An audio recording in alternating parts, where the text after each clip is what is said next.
All right, hey folks, it's a Monday night. We're going to be streaming for Monday nights for a while. We're going to switch. We're switching the Martial Powers playtest to Saturday morning to pull in more people. So that means that Monday nights are freed up. So we're going to do some game design as we often do. So give me a second here to check my signal, make sure we're coming in through clear.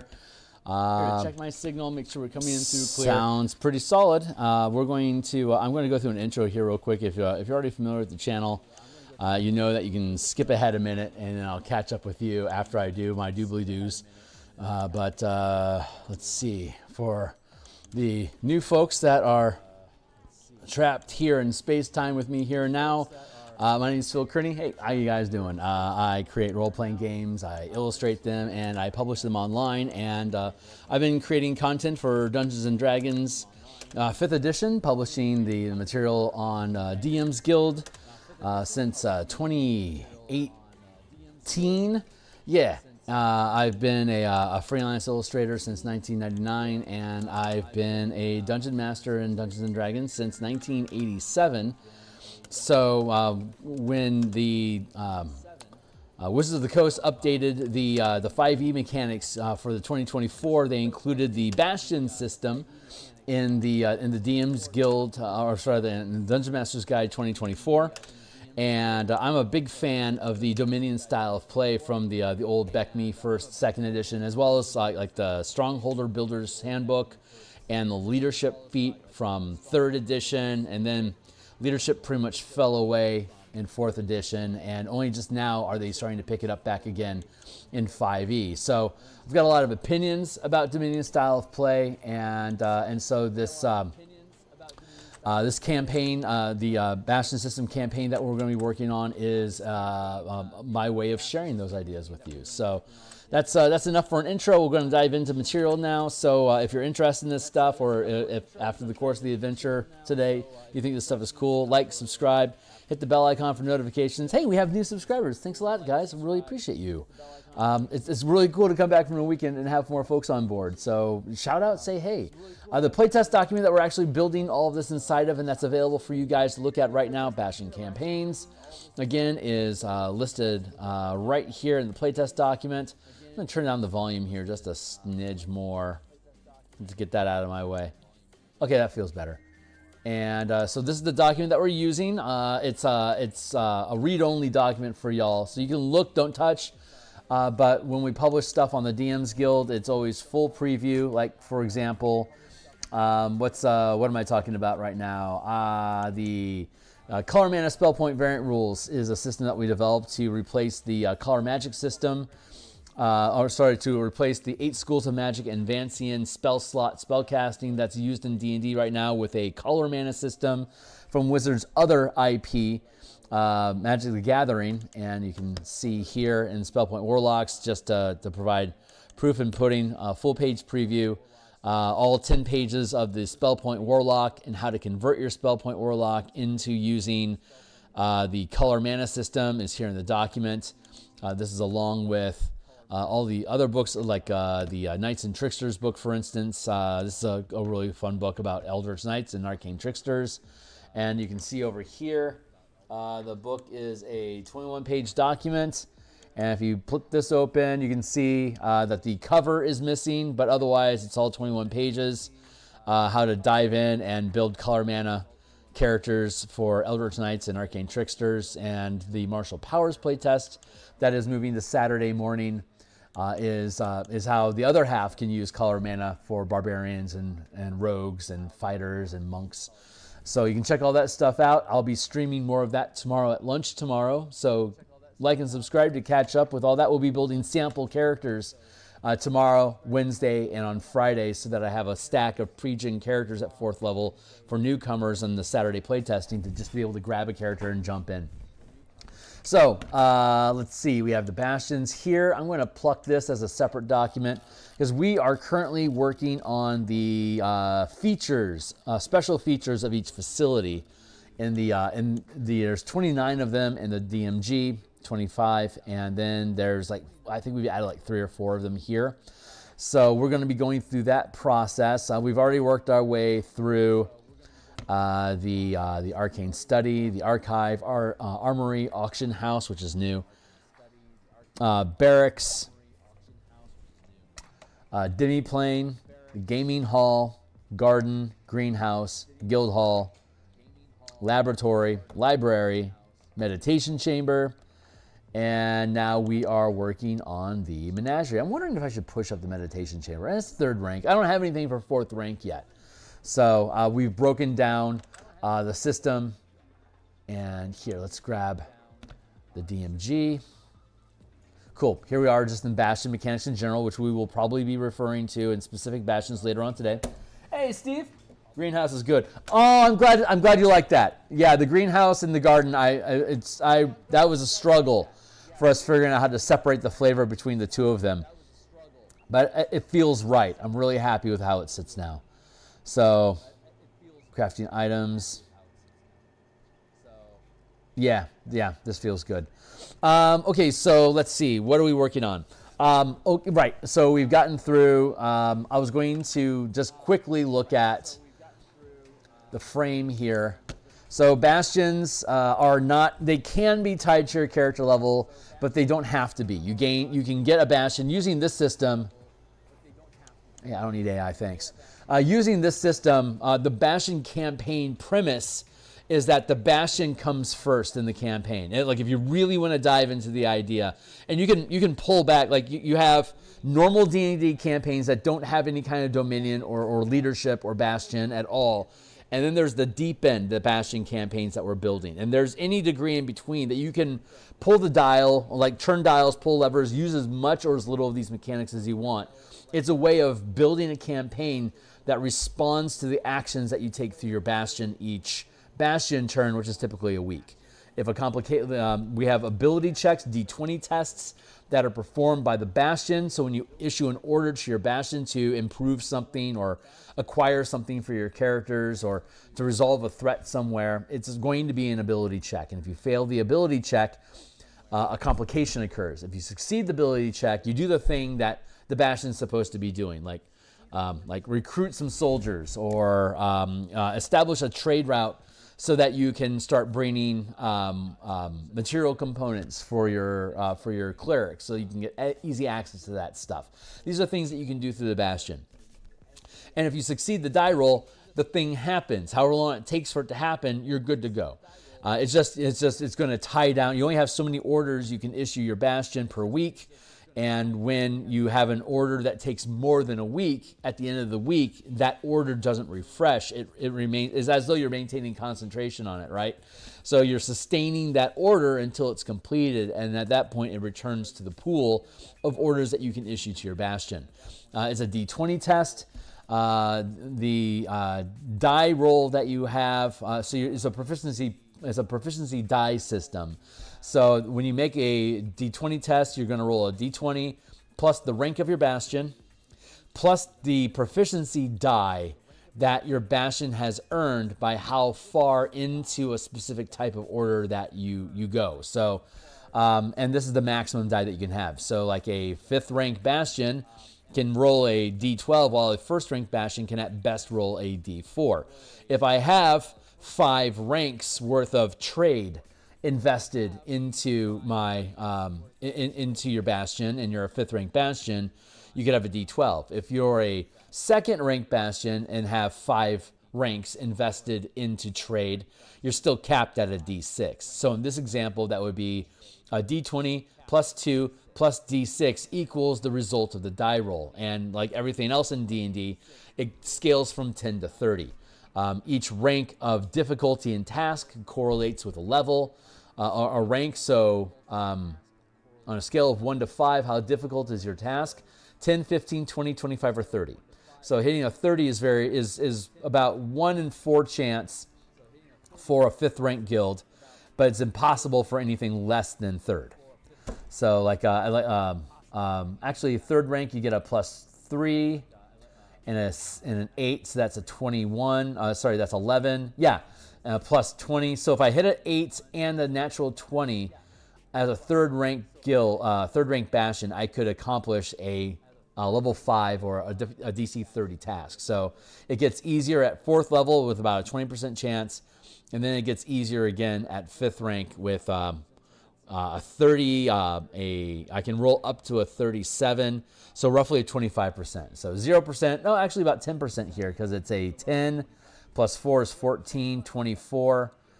10, 20, that's 30.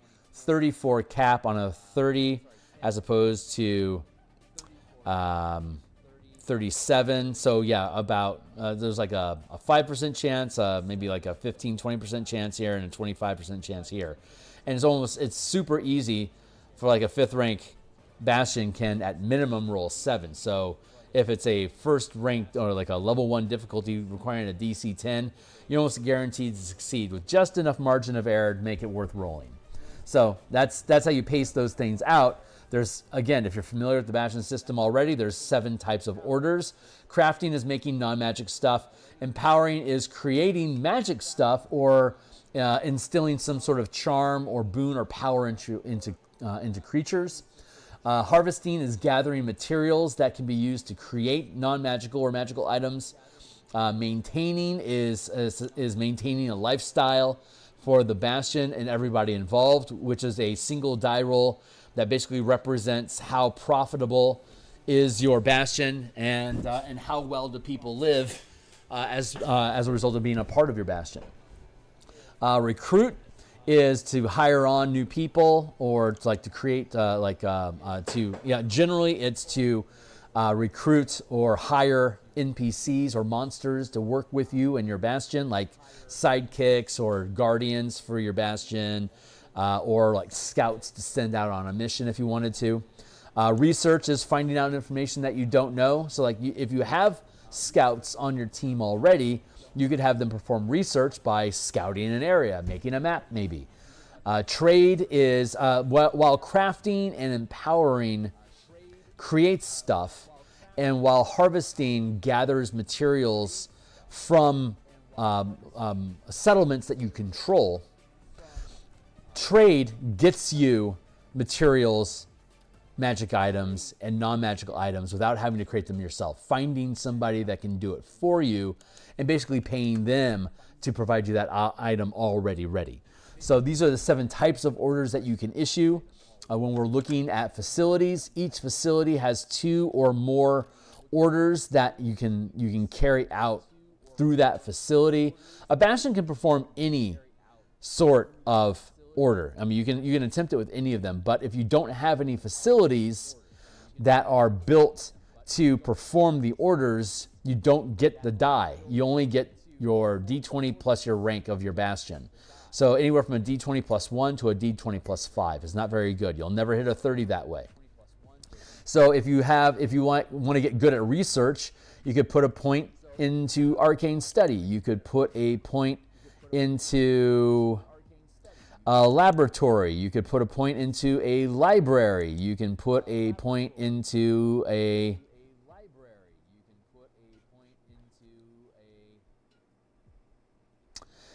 trophy room. You could put a point into, I feel like I'm missing something. Does a pub still do research? Is that accurate? Did we change that? The original thought was Spy Network. Craft, research, and trade. Yeah, trade network. That was the idea. So those are 5 different facilities. If we put 1 point into each of them, whenever you put a Bastion point into a facility, you declare what that point is being used for. So if I have a pub, I could put 1 point into research, a point into craft, a point into trade. But if I want better research, I would then expand my territories to add different types of facilities. Or I could just lean into and just keep adding points of research into my pub. My pub will keep ranking up to become a better pub. It'll become a larger pub. The more points I put into a particular facility, the larger it has to become, and the more hirelings are needed to operate it. But again, it will roll you a higher Bastion die. So at some point, if you're performing research, right, you could have your pub so good, like it's such a well-known place that literally everyone or anyone is going to want to come to your pub eventually, which means that there can be one hell of a rumor mill operating outside of that pub. So you could start querying your staff, hey, keep an ear out for conversations about X, Y, or Z. And then you would be able to perform that sort of research. You'd be able to make a research check to basically rumor mill and find out information about things that are happening with people and places and things, blah. That's the idea. You could put, there's no real limit on the number of points that you have, that you would put into a bastion, into a specific facility. Once you hit 5 points in a facility, if you wanted to continue to expand it, let's see, increase the minimum 5 foot. So this is the number of 5 foot squares in a facility. And once you've gotten past 5 points, it would be, yeah, you're adding 13 squares for every point of Bastion point past the 5th. And you're adding 2 additional hirelings for every point past the 5th. But it doesn't increase past 12.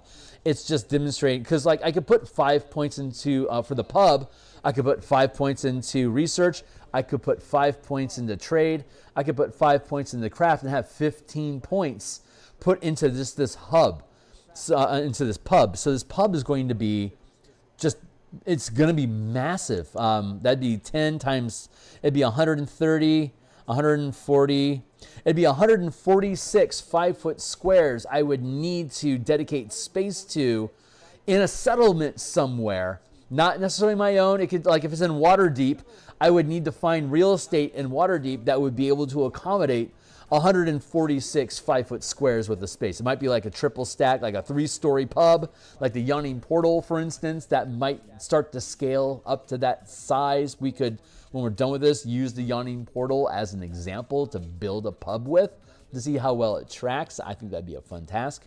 Hey, what's up? Domo domo. As a UK person, having a maximum level pub, it's a requirement of any settlement.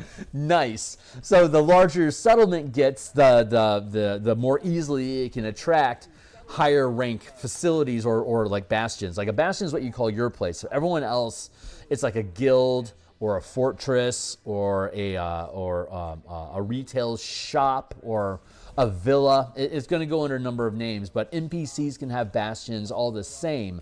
So you can use these same mechanics for both players and NPCs. And for the DM, you can have a rival, like you can have like a rival organization that hates your characters that have their own bastions. So the DM, if they're playing against the players, you could have the faction of the week that's opposing your character. You could quickly put some points into different facilities that bastion would have, and then start making rolls against the characters using the NPC bastion to kind of attack the players, or to try to discredit them or sabotage them, or however you want to be rivals against them. And then if you're failing your die rolls, that creates complications for the NPCs that then need to send out adventuring teams to try to deal with those complications. And from the player's side, if you're leaning Bastion first, is when you make these die rolls with these facilities like that pub. If I'm trying to find out rumors about what's going on with this rebellion that's rising up, for instance, you could make a research check through your pub to try to get an answer about what's going on. And if you fail the check, maybe it becomes a complication occurs, and we have a table of complications down below, like you're getting ratted out and you're losing notoriety because the pub is being looked at as not a safe place to speak easy. So now your pub is potentially losing resources and becoming diminished because it's got a bad reputation now, for instance. That could be a complication, or the DM could frame that complication as an adventure.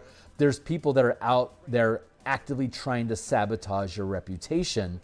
So now you have to deal with them somehow, and that becomes an adventure that you could have, which could be either a combat something, exploration, social interaction, but it would be an adventure, however the DM wants to frame the adventure. And it would normally, like the way that would be framed is that it would be resolved within 1 week.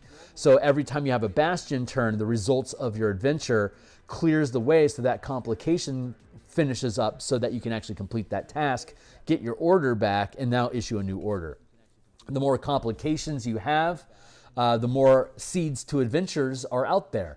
And you could either spend additional orders to have your team, to have your Bastion fix the problem, or you can make that your adventure this week to go personally fix it yourself with your characters.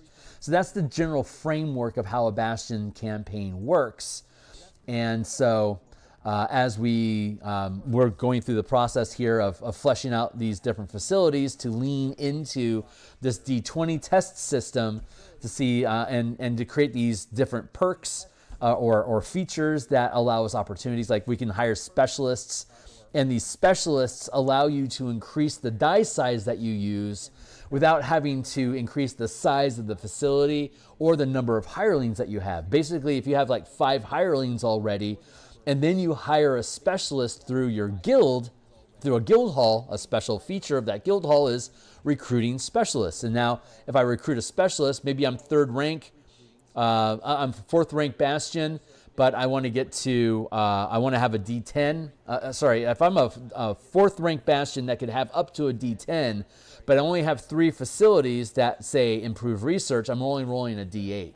So if I wanted to, I could either start up another facility and add size to my Bastion, or I could keep my Bastion small and hire a bunch of specialists so that all my hirelings are highly skilled and know what the hell they're talking about and know what to do. So I could get that D10 without having to increase the size of my Bastion at all. There you go. That's the idea. Like that's one very special feature that the guild hall can provide. But it could also improve craft, and it can improve maintain, it can improve recruit, and it can recruit trade. And each order that can be improved has a unique feature related to that order. So that's the general format that we've been following. And so today's session and Thursday night session, and we'll see. I might, since we're moving the playtesting to Saturday morning, my normal 9:30 to 1 o'clock time on Saturday is going to be taken up with playtesting. But that doesn't mean I can't get up like I normally would on a weekday and jump on at 6:30 and run a morning stream until like say 8:30. Log out for an hour and then be and hit the ground running with the playtesters at 9:30 till 1 o'clock. So I'm here in Seattle, so these are all PST times. But that's I'm currently thinking I'm going to do. So yeah. So without further ado, let's get back into it. So where are we at right now? We're looking at we finished the meditation chamber. Is that where we're at? Are we working on menageries right now? I forgot to put a staple in here for or a bookmark for start here next. So I think the meditation chamber is done. You have to have a 3rd rank Bastion to have a meditation chamber. And does that correspond? Let's see how these things correspond down here. Meditation chamber equals level 13. So that would technically be a 4th rank Bastion. The corresponding levels is 1st rank is 1, 2nd rank is 5, 3rd rank is 9, 4th rank is 13, 5th rank is 17. So those are the 5 ranks of Bastion that correspond with the half-casting levels or when you gain proficiency bonuses. You know, the entire 5e game really rotates around the half-casting proficiency bonus structure. I think it would be neat if the game leaned more into that idea, which is why I like using proficiency dice so much and why I use the scale of 1 to 5 so often, like in the Spelljammer book that I created for like fleet command and commanding siege crews. When you're commanding more than one character or NPC, you start using proficiency dice to take into the account that sometimes people are operating really well together and you have a great team, or sometimes no one's working together and you have a shit team. So that's where that variable from 1 to 4, your guys aren't that good yet, but by the time you get all the way up to 5th rank and you're rolling a D12, your team can either make colossal success or you can have horrible failures. So that die roll, the D20, represents just the general state of the skill. And the Bastion die is specifically referring to how well your team is coordinating together to accomplish the goal. And so that can change the flavor of narrative that the DM chooses to present complications when they arise.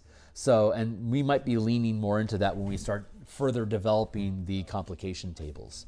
So, but, you know, sally forth. So meditation chamber, we could theoretically push this up to 4th rank. And once we finish, so you can see down here, like for example, we separate the character level from the rank of the guild. You could have them lockstep with each other, but ideally the deepest dive into running a Bastion campaign is session 0.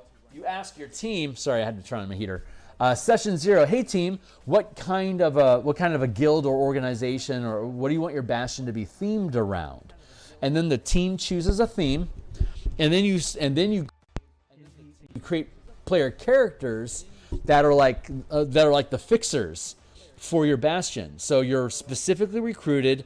You get the lifestyle that's maintained by the Bastion automatically. You're always welcome back to your Bastion, and you can orders that you issue can be you can do so to help support your fixing team, like craft, let's spin an order to create magical potions, so that everyone on the team can have spider climbing potions, so that when you need to scale this tower to get to the Mad Mage that has the thing that you need for your Bastion, you can just climb up the wall and help expedite that situation to help overcome that adventure challenge that much easier, because you're expending Bastion resources in the form of orders to create these potions for your team to go perform this mission, for example. One of like a billion examples, but like that's one. So you can have a 5th rank, like you could have a 4th rank Bastion or a 5th rank Bastion and have 1st level characters operating inside of it. Like for example, Guildmaster's Guide to Ravnica has the Renown system. The Renown system is a way to show characters gaining power and status inside of a guild, which that guild can be framed as a 5th rank Bastion. So like Simic, like the Simic Combine as a 5th rank Bastion would be capable of, like, say, let's scroll down to Arcane Study. A 5th rank Bastion is capable, if you can hit the die roll, of producing 8th and 9th level spell effects. Not including Wish. Because, not Wish. But yeah, basically, like you could like for example, the Azorius Senate is one of the guilds of Ravnica. They could have an imprisonment spell just on hand, ready to be used. So if a incredibly dangerous criminal is brought to a detention center, the Bastion that is the Azorius Senate has the magical capability of imprisoning, like literally casting the imprisonment spell to drag that entity down to the core of the earth to get them. It's like, so like this is a very special prison facility, right? It's got a catalog of potentially thousands of supervillains that are all imprisoned in the deep down in the Underdark of Ravnica that could itself become an adventure. Like if you, like, let's say you fail that die roll, well, something goes wrong with your imprisonment. Maybe it descends, but they break free. So now they're starting to wreak havoc in the Undercity, Underdark of Ravnica. Or maybe the complication is you're able to successfully create the imprisonment, but Cult of Rakdos upstarts knew that you were going to do this and got intel through their own, like, this would actually probably be House Demir. House Demir has a guy on the inside, and they got information about where the next anchor, like where the next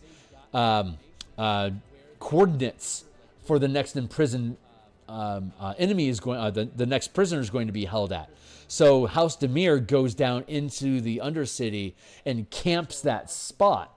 And when that guy descends in his imprisonment orb, they break the enchantment and set that guy free. And now he's working with House Demir to undermine the laws of Azorius Senate, for example. That's like a really cool level adventure that anyone of any level could operate. So if you're running around with like 3rd level characters, you're going to be sitting in the 1st rank, basically at the lowest totem pole, the lowest end of the totem pole. So like maybe this would be like a CR2 or 3 threat that has a lot of political power that's running free in the Underdark. So now your characters have a level appropriate mission to go chase after these guys. And you can run multiple teams that have different specializations or operate at different levels.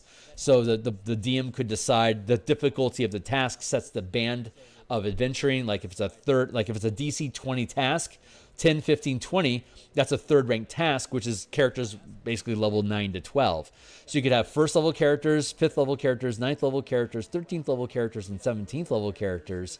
And depending on what level of difficulty your particular Bastion order is right now, could determine what level of characters you queue up to go try to resolve that problem. Because all of them are theoretically always running around and taking care of problems. The players are just occasionally actually playing that challenge as an adventure to build your campaign around. So that's the idea. So right now, my team using this system is in a fight with Droam in the orbit above Eberron. And right now they're exploring a rock that has been, it's an Electrum, it's an Electrum ore rock that they want. But they found out through their own research and their own spy network that Droam is laying traps for them on asteroids now. And they found out that this one it's inside of their contract to work this particular asteroid. But they know that Droam got there earlier and laid a shitload of traps that'll kill their miners if they start digging around in the place. So now they're going through looking for all the traps to disarm them, risking their own characters' lives. So they just built a new team of characters they don't care about as like Spelunker 3. Like, this is Spelunk Team 3. Go pick those traps. If you survive, you'll get paid. And so that becomes their adventure. And now they're finding all these traps and they're pulling off all this bullshit to make their characters survive. And now they're falling in love with that team as like, oh yeah, these guys are really cool. Maybe we want to make them our primary team now. We seem to have a lot of luck with them. So it's really fun. But that's the Guild Delver campaign that I'm playtesting for my Guild Delver Kickstarter that will, stay tuned for late 2026. So anyway, that's probably enough pontification at this point. Back to work. So we're looking at the menagerie right now. I'm going to double check real quick to make sure that we have the meditations taken care of. Recruiting, you can issue the recruit order to attract an adept to accompany your character on adventures. The DC to recruit is based on the level of the sidekicks, which cannot exceed the level of the character. So if your character is only 3rd level and like you need to hire a sidekick to come along with you because you don't have enough players at the table, cool. It's only a DC 10 to hit that. But if you can't hit that DC 10, you just created a complication. Like they're a saboteur. They're going to try to kill you during the adventure perhaps. Whatever.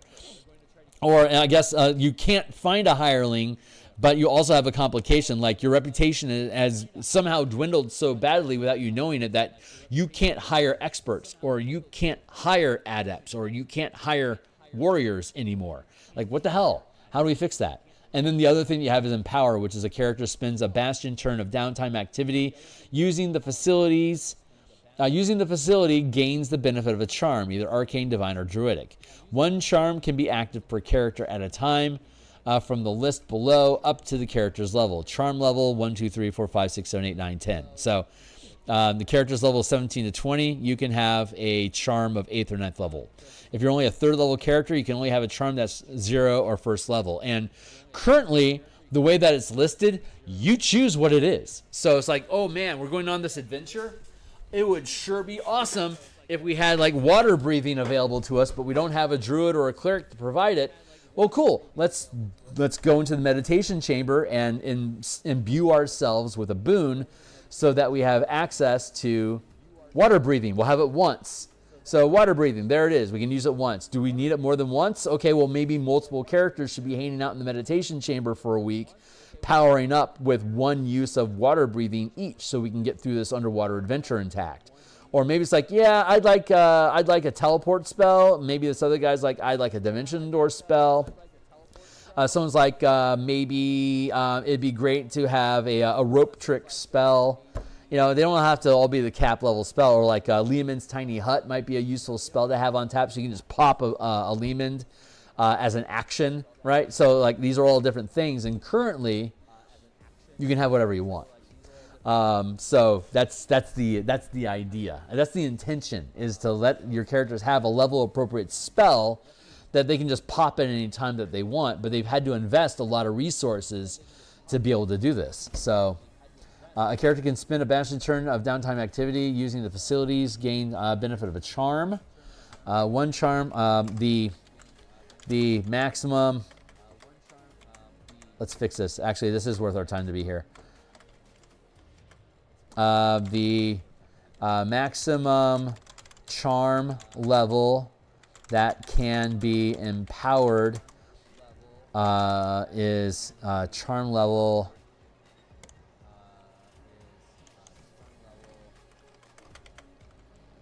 Not wish. We're going to do that, and then we're going to come back up here. Bastion points.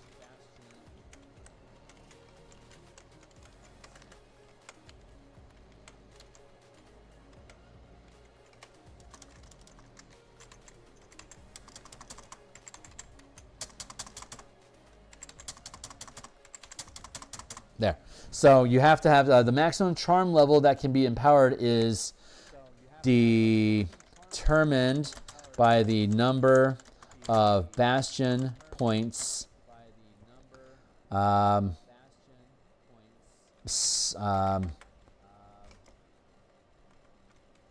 number of bastion points expended to improve the power order of this facility.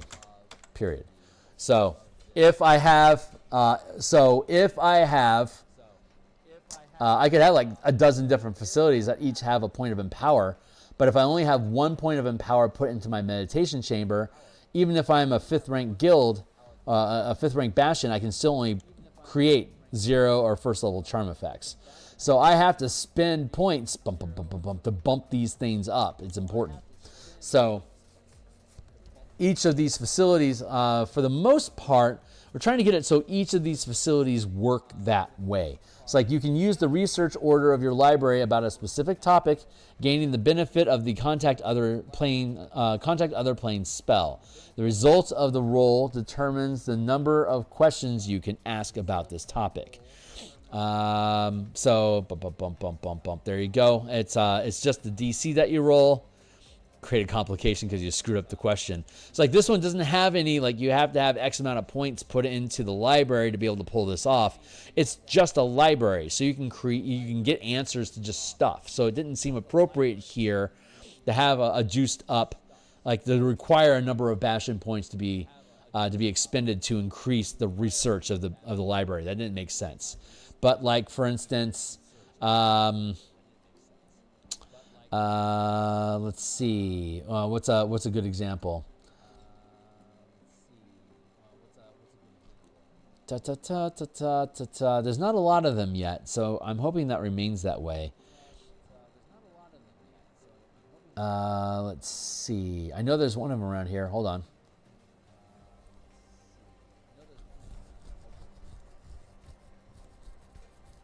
Okay. Here's an interesting one for recruiting in the barracks. You can issue the recruit order to hire CR 1/2 soldiers loyal to the Bastion to defend it. You must have sufficient space to retain your soldiers as listed for each rank. So I have to have the facility, the barracks facility, has to be ample. And so we know that ample, for instance, is 16 5-foot squares. So if I have a facility that's this large, then I can hire that many guys. Barracks, ample. Yeah, for me to have 10 soldiers, I have to have an ample facility. For me to have 40 guys, I have to have a vast facility, which is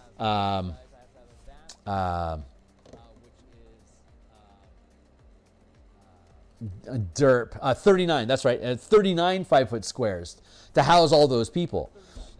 And then if I want to have a larger army, then I have to start having settlements. And settlements is a separate type of order down below.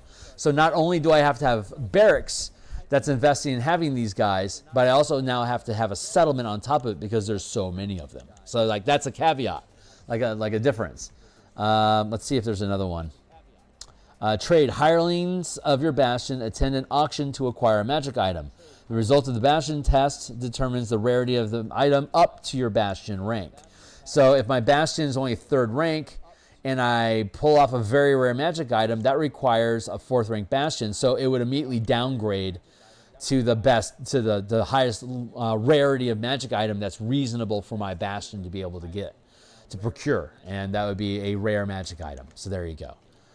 But it's also, it's only a DC 20. So if I rolled that 25 or even a 30, yeah, I'm easily getting the rare magic item. That's not a problem. Hirelings of your Bastion. Attend an auction house to acquire a magic item. The result of the Bastion test determines the rarity of item available. The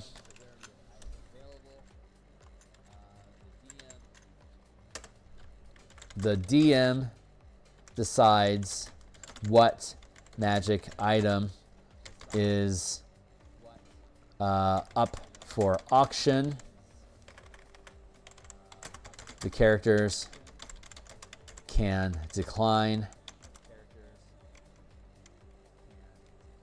if they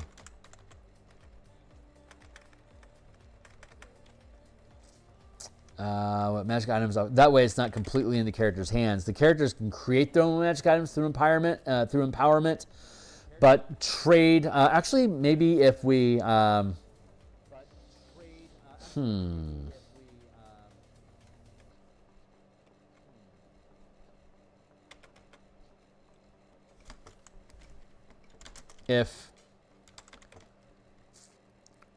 let's do this. Sorry.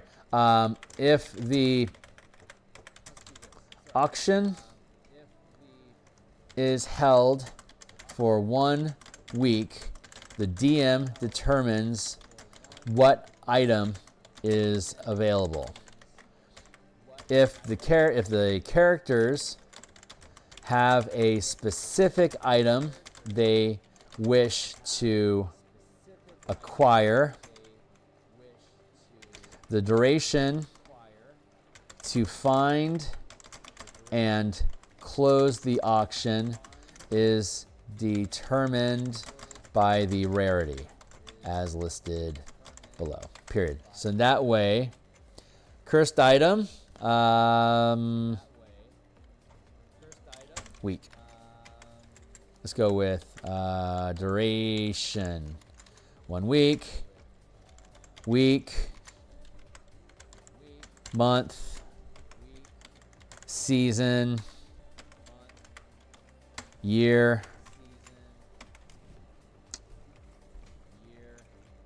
No, actually, let's do yeah. Week minimums makes sense for a magic item.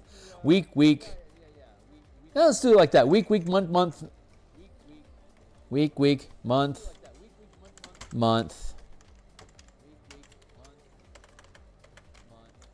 Season, year. I think that makes sense for now. Hey, what's up, Foxtrot? We meet again. Welcome to the mix, my guy. And oh, hey, what's up, heroes? It's good to see you too. Sorry, I'm always sort of paying attention. I'll try to pay more attention to you guys today. I'm cooking a lot today, so don't mind me. That feels okay. Week, month, season, year.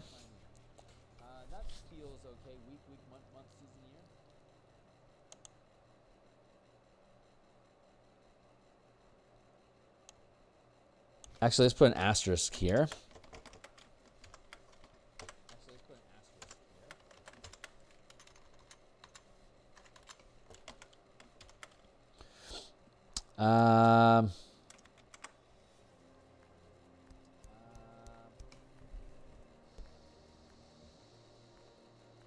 You're going to know that it's cursed. Let's change that. Let's change that. Rarity, none.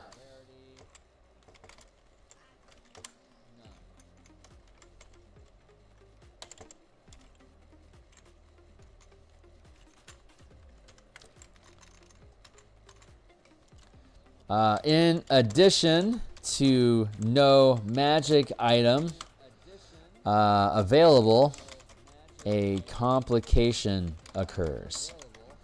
So this is, technically you can't have a complication unless you roll below 10, but the difficulty that you roll is going to cap the level of magic items. So you might be wanting something very rare. So if the auction is held for 1 week, the demon determines what item is available. The D20 test determines the rarity of item available.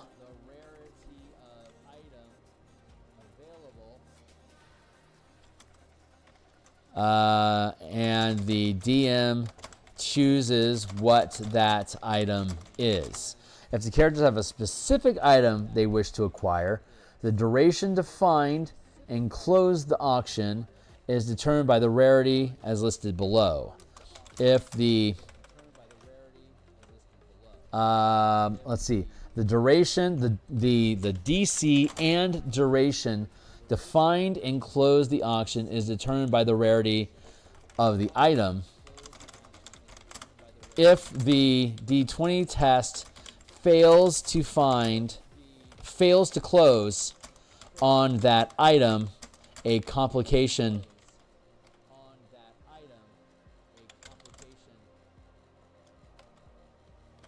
not only is the item not available, but also creates a complication.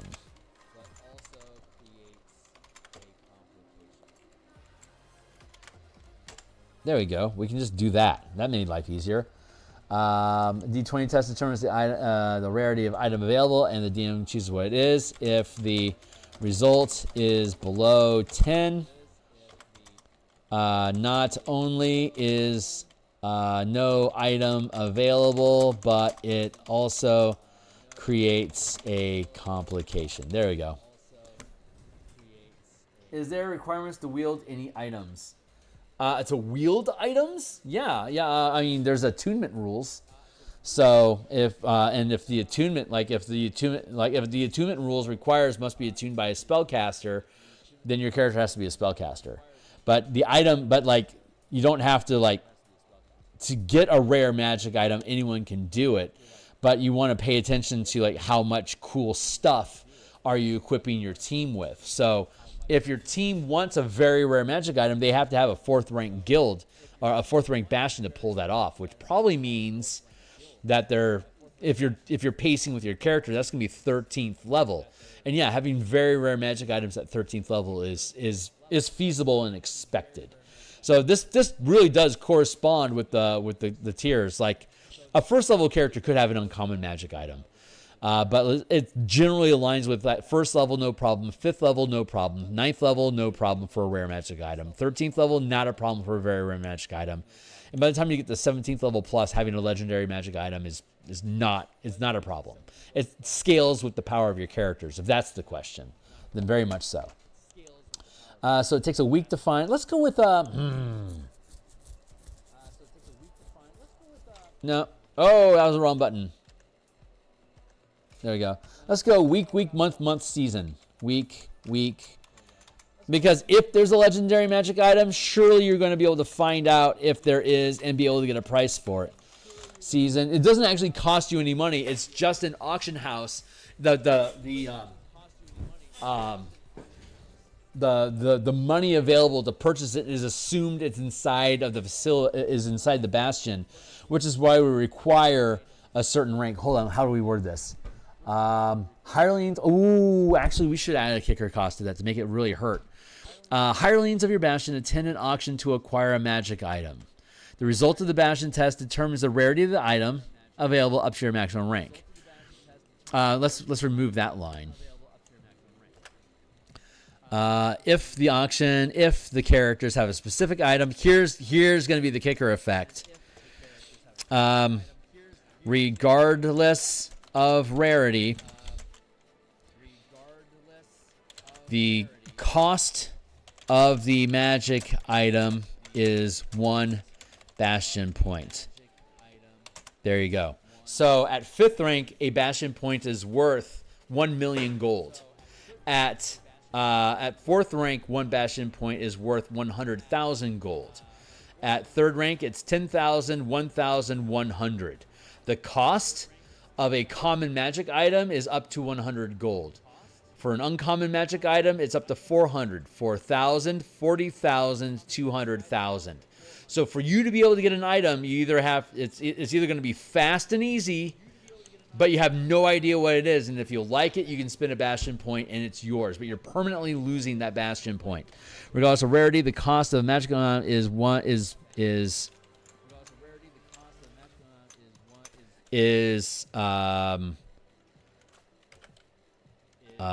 losing. Regardless of rarity, the cost of the magic item is permanently losing 1 Bastion point. There. That is going to completely take away the feasibility of, like, am I breaking my game if I do this? Well, if you're a 17th level character and you want a legendary magic item, you're effectively throwing 1 million gold after a 200,000 gold piece magic item to get it fairly quickly. You could just random into it with a massive roll. It's like, oh, what a miracle. We have this thing. Is it worth a Bastion point? No. I hate that thing. Fuck off. But it could also just be like a healing potion. It's like, here's a healing potion. Well, that's not worth 1 million gold. We're gonna go ahead and pass. So it doesn't actually, it's just the order is to hold the auction to see what's available. And then it's up to the players to determine, is it worth a Bastion point to do it? Regardless of the cost of the magic item is permanently losing, the cost of the magic item is to permanently lose 1 Bastion point. And if that 1 Bastion point drops you, here's your threshold. Oh, wait, I can do this better. Let's stay here inside of the auction hall. That's where auction house. Let's go over here. So you have, if you lose your last point of your Bastion basically goes bankrupt, or like it's foreclosed on, or is destroyed by a meteor or whatever. It's gone.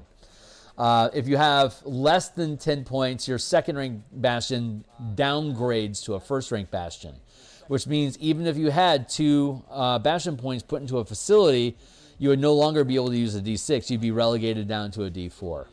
So you need to make sure that you're keeping your points, but you can also have excess points, right? 1, 10, 20, 30, 40. Once you get to 5th rank and you have 40 points, you can just keep stacking points on top of it to do cool things like get a shitload of magic items, for instance.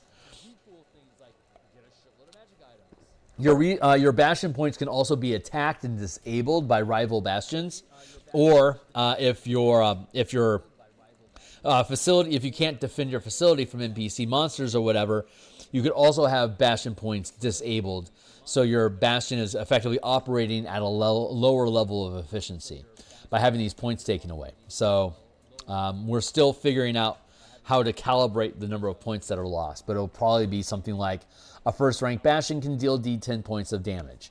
A 2nd rank Bastion can deal D6 damage, D8 damage, D10, D12. So like a 5th rank Bastion could potentially lose an entire rank down to 4th rank as a result of like a really nasty attack. So could a 4th rank Bastion attacking another Bastion could potentially tear down an entire rank worth of ability. And lower rank Bastions can't do as much damage to each other, assuming that you have enough points. So that's the idea there.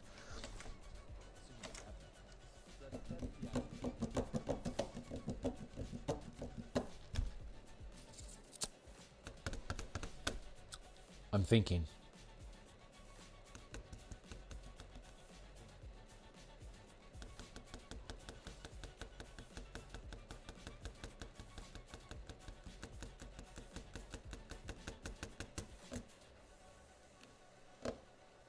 Okay. I am thinking. Give me a second here. I want to put notes down here at the end of the facilities list is where we're going to find settlements.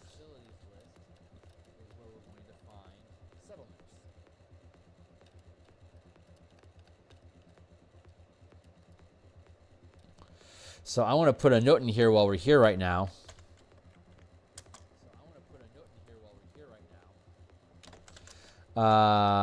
Spy Network and War Room.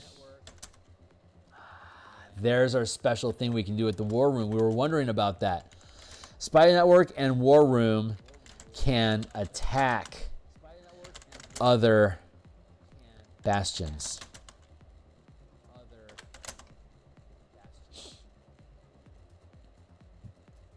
That's a good comment for now. Maintain and recruit. These are the two concerns that we had.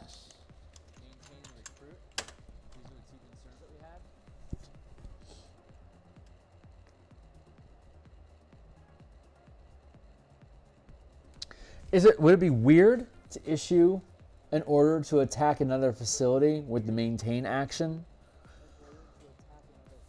It wouldn't be trade. It wouldn't be research. It could be recruit. But currently we have the war recruit equals... You know what? We already have facilities that offer... Barracks, War Room, we really need to be...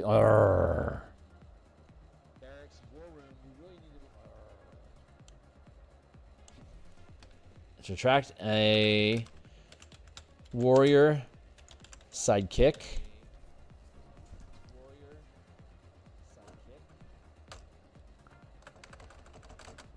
You could issue the recruit order to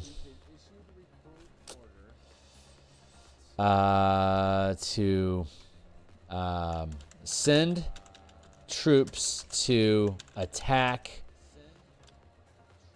a rival bastion or settlement.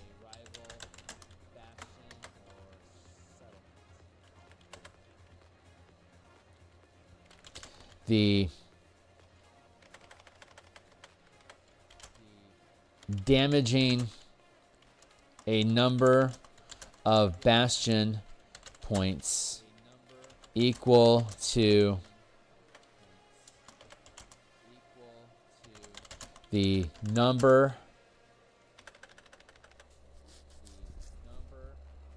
you can issue the recruit order. That probably feels best, the recruit order.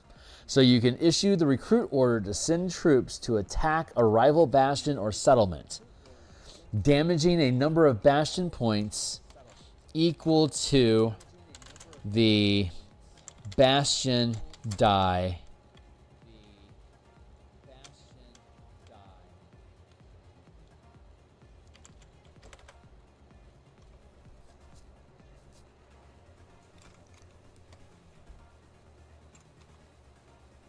equal to the roll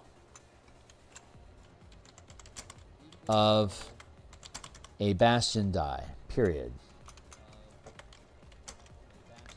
The size of die rolled is determined by the number of bastion points expended to improve the recruit order in this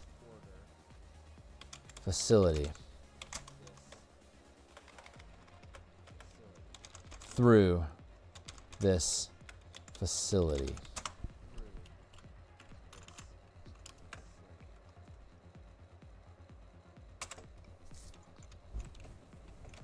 So instead, we have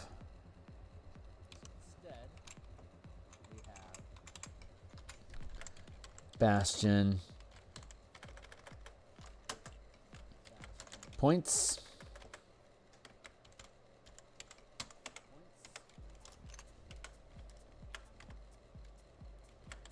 damage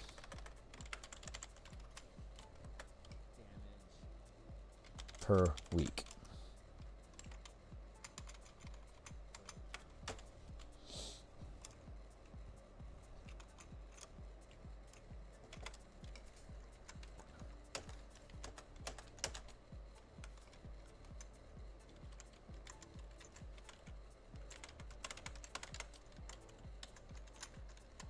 26, 1d8, 1d10.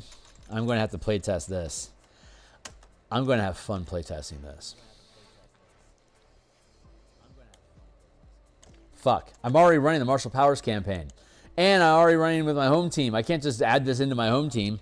Arrgh. We're gonna have to figure out. We're gonna have to find out how we can make time to start running this. Maybe I'll do a play-by-post on my Discord, and we'll just have people run bastions against each other in a PvP Bastion campaign.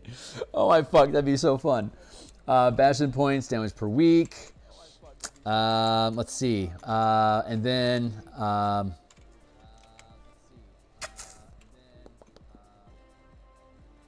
And let's go with target, Bastion, attack, DC.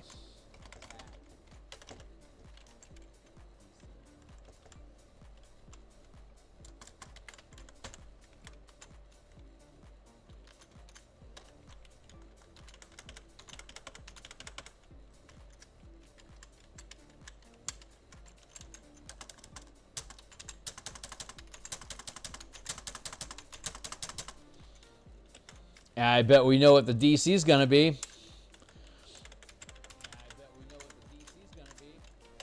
Anyone surprised?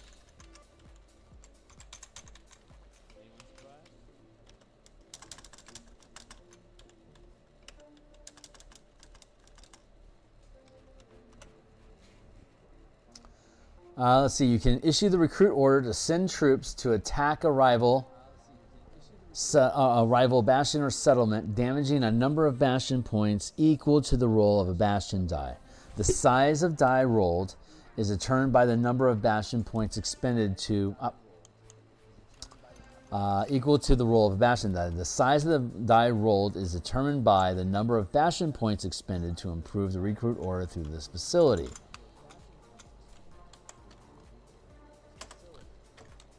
To damage a rival bastion or settlement, the D20 test DC is determined by the target's rank. If the attack fails,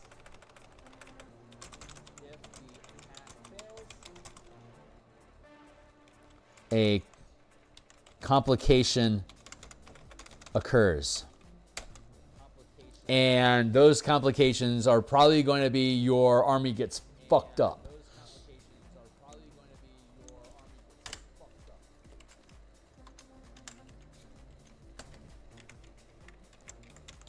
Bastions can issue a Bastion can issue an order through can issue an order to attack a rival through the war room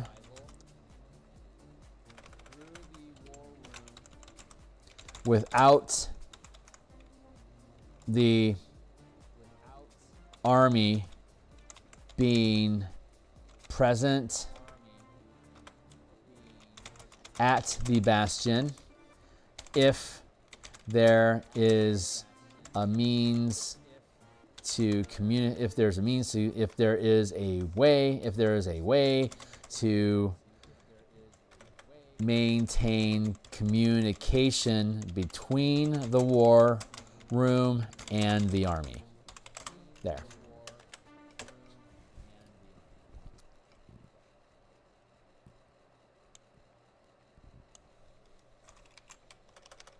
To send the troops maintained in your barracks.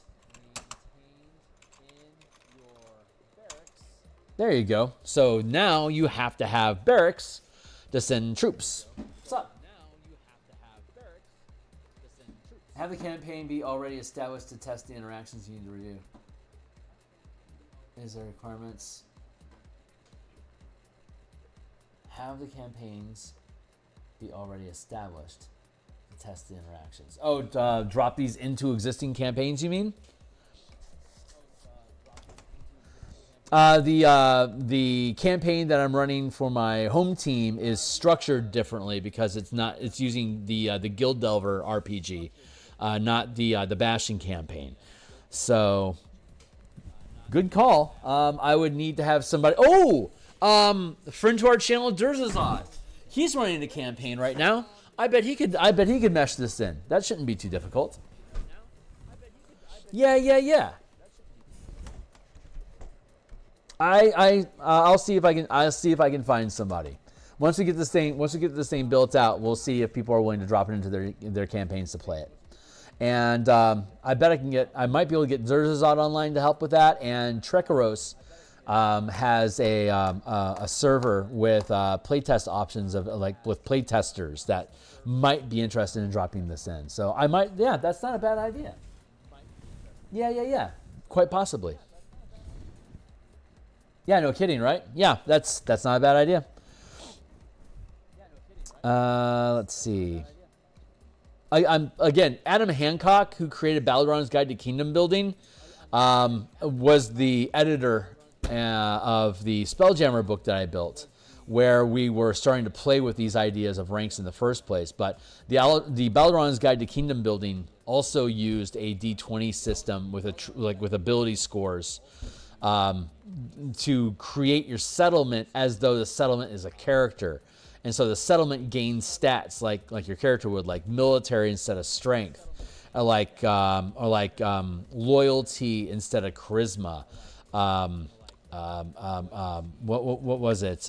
Information, or I think it's research. Was it research? I'm not sure. Instead of, say, intelligence, piety and faith instead of wisdom. So it was a similar system but different in that you would have ability checks to determine, kind of like with Acquisition Inc., if you succeed at the task or not.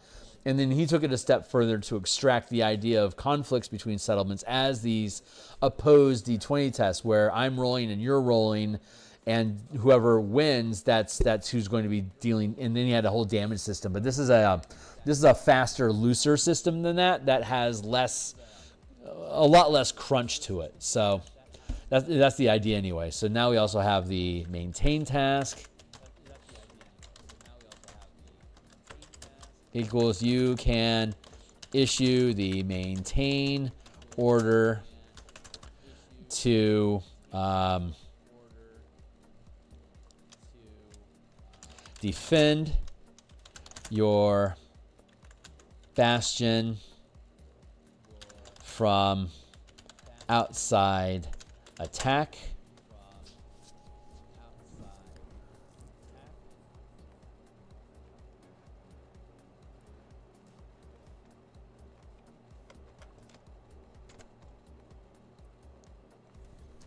From being attacked.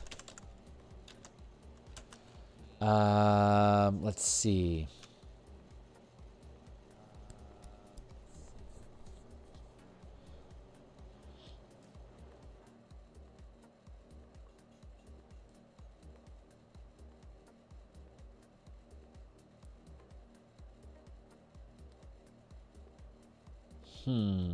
Let's see.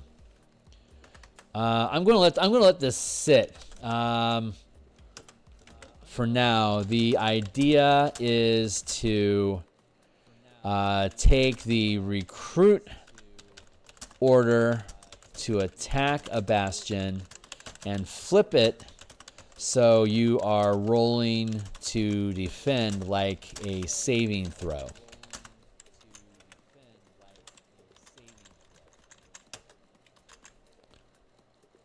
We're going to let this cook.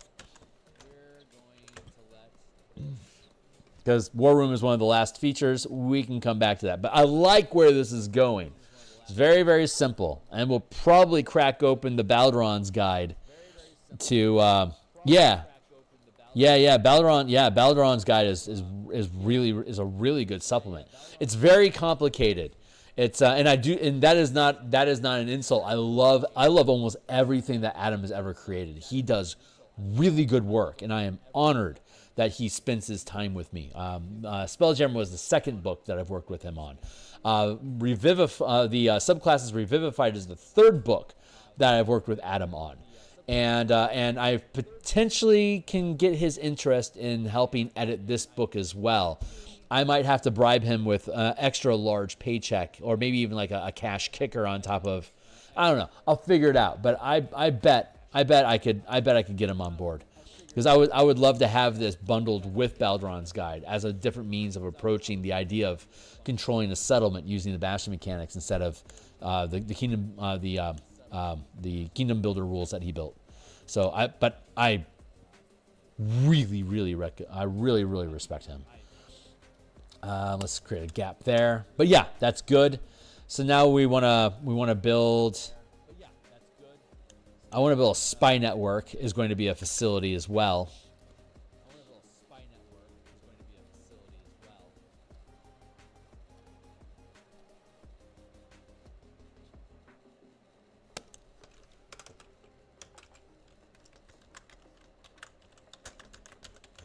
I want the system to be super light and consistent, like mechanically consistent, so that if you look at the thing, you'll just, after reading like 6 or 7 of these, just looking at it, you're going to just know how it works. And then it's looking at the caveats, like the specific language, so that you go, oh, that's clever. So I want everyone to say, I understand how these mechanics work. And then as you look at each individual facility, you go, that's clever, or that makes sense, or, oh, I could do something with that. Like, that's how I want this to work. The system is stupid simple, but every facility add-on starts increasing the level of complexity of how you can manipulate that very simple system. And that you don't have to have a whole bunch of bulk and a lot of bookkeeping to go along with it. Just a Bastion tracking sheet should be sufficient for us to be able to set it up and then have like a stack of like our list of perks, features that we get, just like you'd list out a bunch of spells that you would have. It's basically no more complicated. That's the intent. So, but this was a really good piece. We need the spy network. Let's take a hot second here to flesh out the spy network, just so I can get it on paper, so I can push it up the line. So we're gonna go with improves the order, and then here.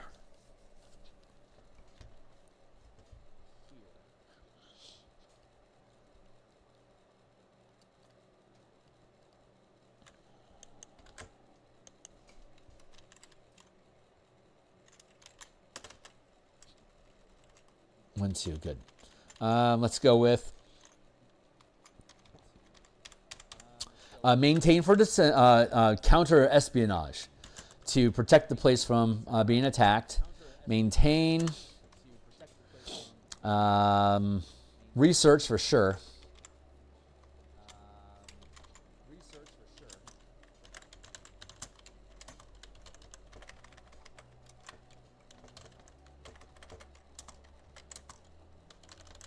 Counter espionage.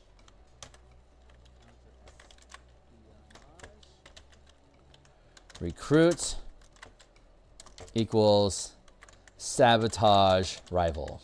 And this is going to end up working almost identical to how the war room works downstairs. You know what? Before I get too far ahead of myself, let's go up here to the barracks again and take a look at this. If a current maintained order has a complication, issuing any other order to resolve the complication is rolled with advantage. You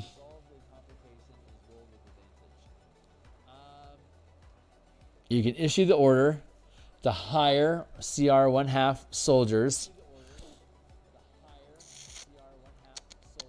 I'm thinking we can lower the rank for the war room. Instead of being 5th rank for war room, we can drop it down to 2nd rank. That way we can start performing acts of war against each other sooner. And then the spy network would also be 2nd rank. So you can have a plucky little guild that likes to tear it up. Being a 1st rank guild, that feels too insignificant.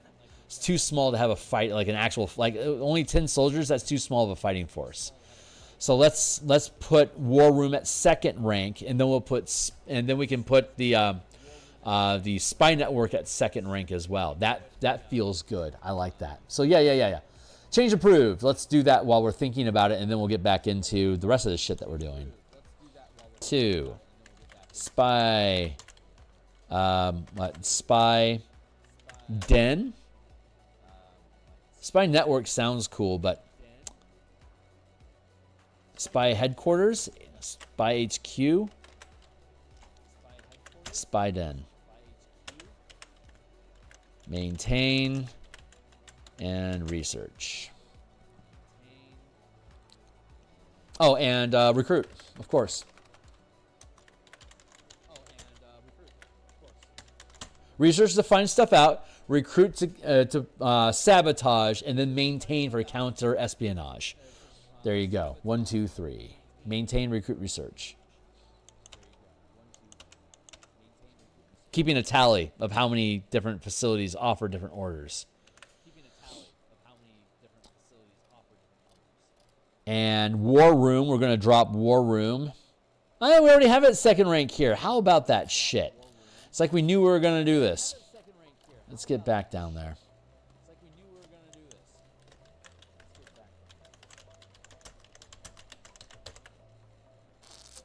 Nice. The idea is to take you can issue the recruit order to send troops. Wait. Let's do it different.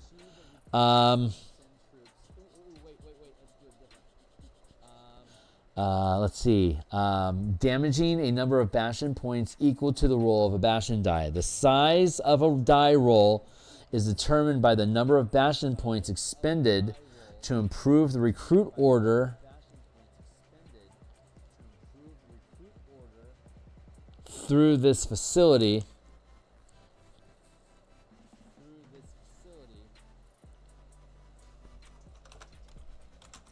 Up.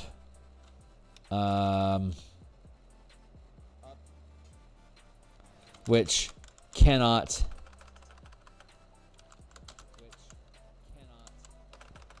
limited by the number of recruit of Bastion points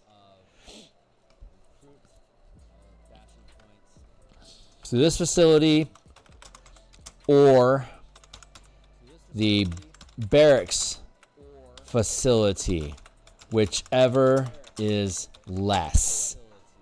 There we go. That locks that down.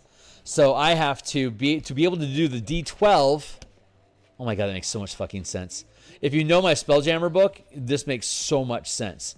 So for us to be able to roll a D12, we have to have a large enough barracks to be able to support the manpower to be able to do that, and we need to have the military leadership to be able to do that as well.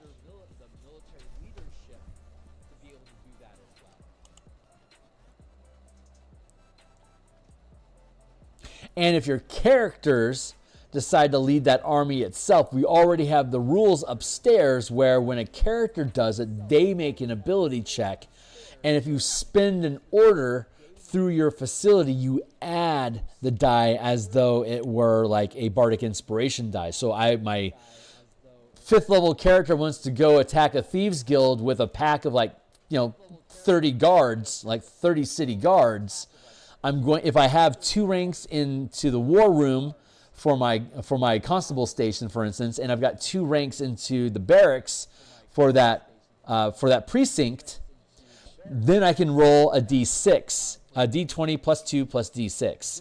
Or if my characters are city guards and they're attacking it specifically themselves, my characters would make the D20 roll, plus use my skill bonus, my character's attribute bonus, whatever that would be, whatever it is I would roll like an attack roll. My character would make an attack roll, and then since I have my Bastion backing me up, I'd add an extra D6 to that roll. And that would sort of narrate how well my characters go about it. And if I'm attacking, say, a 3rd rank Thieves Guild, that's going to be a DC 20. And if I fail to hit that DC 20, maybe the complication is that I'm now caught out without, I get separated from my troops, for instance, and now my characters are stuck inside of a conflict with this Thieves Guild, and they're attacking your characters directly, not your Bastion, for instance. Like your troops get killed, and now you're being hunted by the remnants of the army, for instance. We'll take a little bit of time to flesh that out, but God, this feels like really, really good, easy machinery to be able to operate with. I like the idea of defending the Bastion from being attacked.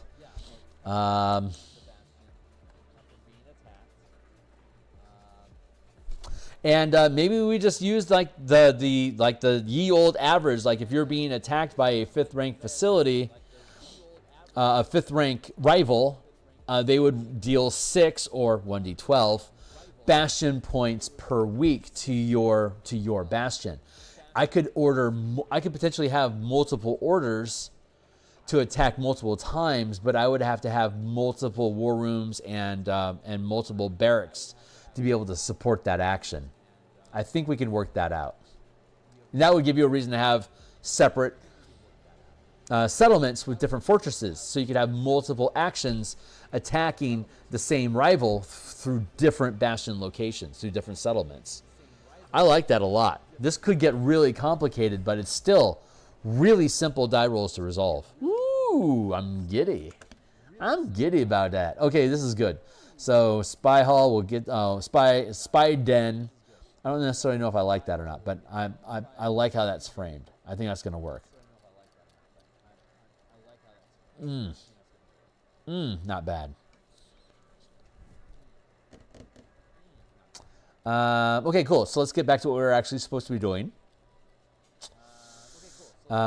which was the meditation chamber, was where we were at. Empower a character that spends a Bastion turn of downtime activity. Character level caps it. We don't have to have any points. Recruit. You can issue the recruit order to attract an adept to accompany your characters on an adventure. The DC. Attract an adept sidekick.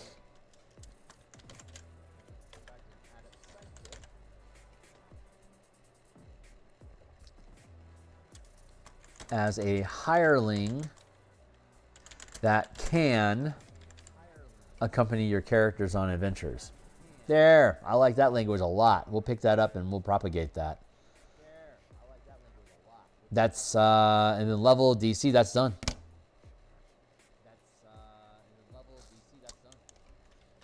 Okay, Menagerie. Let's pick up our language.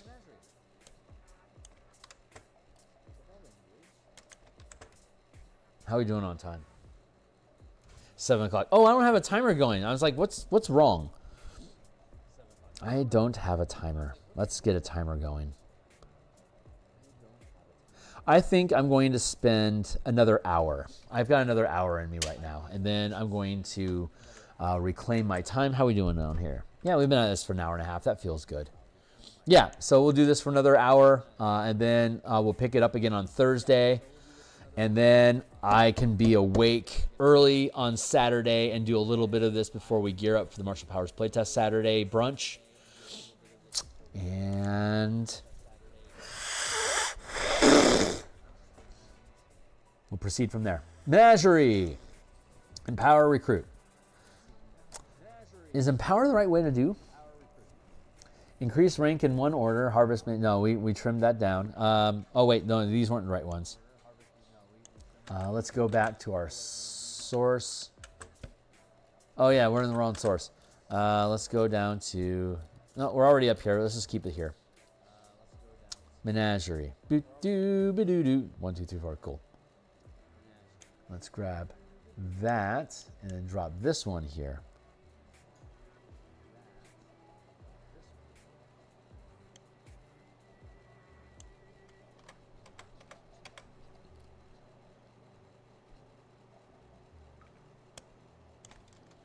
And then unique feature.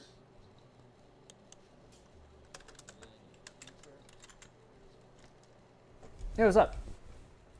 confused on how to accumulate Bastion points, and if you have to use them for multiple uses, I can see a bottleneck effect. Yes, there's supposed to be a bottleneck effect. And you get Bastion points. You get Bastion points. We talked about this before, so I don't blame you for not knowing it. If you haven't been, if you're coming in like midway through, I mean, we're on episode 26, right? So each Bastion point has a gold value.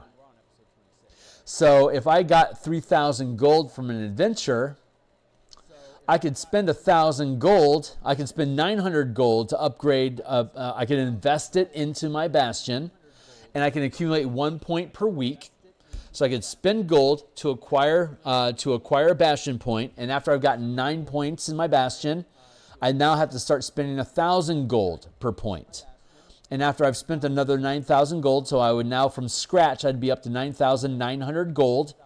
And now if I buy another Bastion point, it's going to cost me 10,000 gold for that 20th point. So now I've spent 19,900 gold to now have 20 Bastion points in a 3rd rank.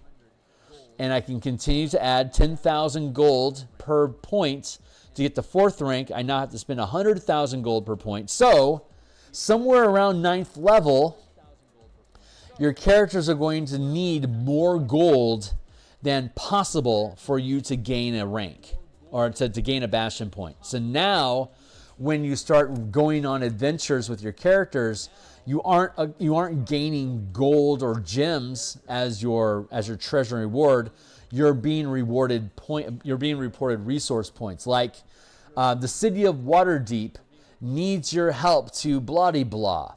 And as a result of you helping us do it, the city is willing to invest resources from the city coffers to improve your fortress, your Bastion. And you gain a point or maybe 2 points or whatever. And over the next 2 weeks, you can now gain 1 point per week to improve your Bastion. So you don't gain points quicker than once per week, but you could also use the auction hall down here as well. Let me jump down to that. Which is here. Auction house. Maintain. You can auction a Bastion point to earn gold. Oh no, that's it. You sell off your Bastion point to earn gold. And then trade. Hirelings of your Bastion attend an auction to acquire a magic item. That is the auction house. Let's see. I don't think we have anything set up yet how, but we will have a maintain action that will allow your characters to purchase a point. But also, again, if you just accumulate enough gold, you can get points. I don't think I want us to be able to gain Bastion points through the Bastion. I know we can because we were playing with ideas about that before, where like you would invest and get points. Oh no, it's the gaming. Yeah, that's right, the gaming hall. Trade. You use profits of your Bastion to gamble or invest to gain a Bastion point as profit. A higher rank Bastion requires higher DC to reflect the higher value of a point. You must maintain a comfortable lifestyle, higher lifestyle to do so. So as long as we have maintaining a comfortable lifestyle as an order, now we can use our gaming hall or stock market to acquire a Bastion point. But it takes a week to do that. In addition to losing, and if you don't hit DC 0, if you don't hit your stride, let's see. To use a profit.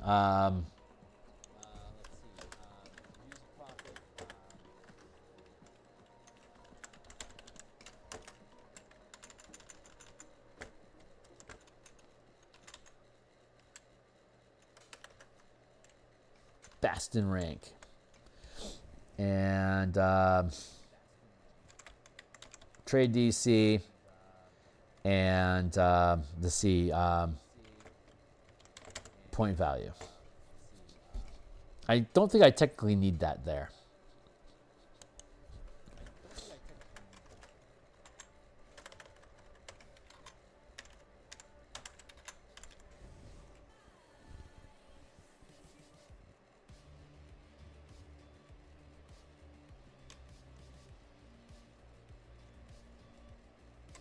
Yeah, if I get rid of the gold piece value, that should simplify it.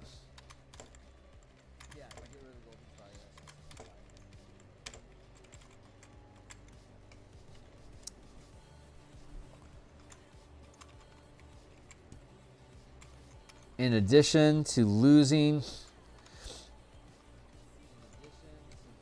the Bastion points, you create a complication. Let's see. Requires a higher DC to reflect the value. You must maintain. We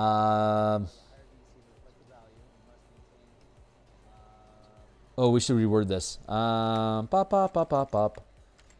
Let's make this a little bit meaner. Trade use equals risk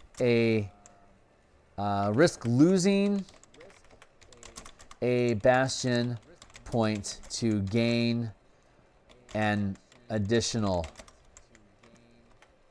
to gain one, period.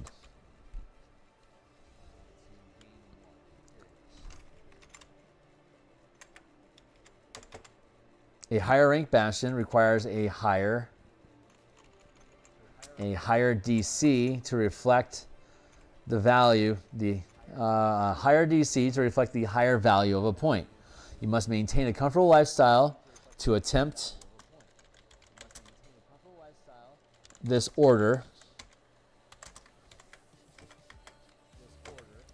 If you fail the roll, you lose the Bastion.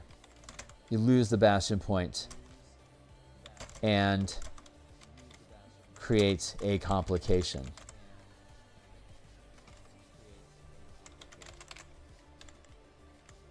There.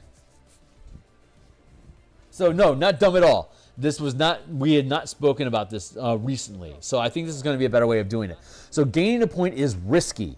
You could end up losing points and not gaining anything. So the easiest, the most stable way to gain Bastion points is to go on adventures to get loot or promises of Bastion points as a reward. You could gamble to get one. There you go.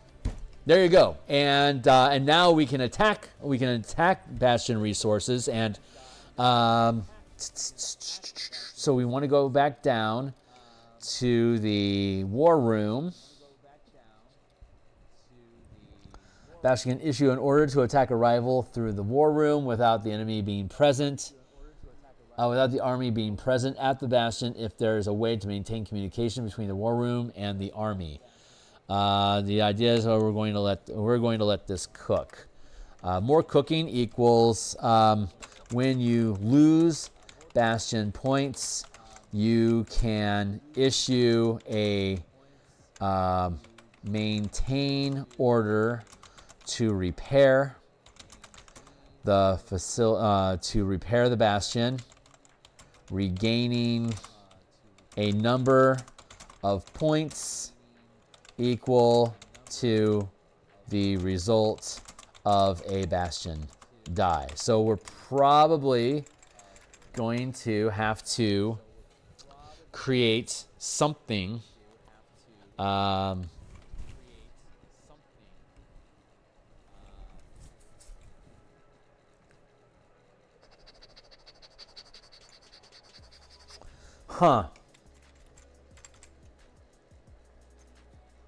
War room can deflect from being attacked.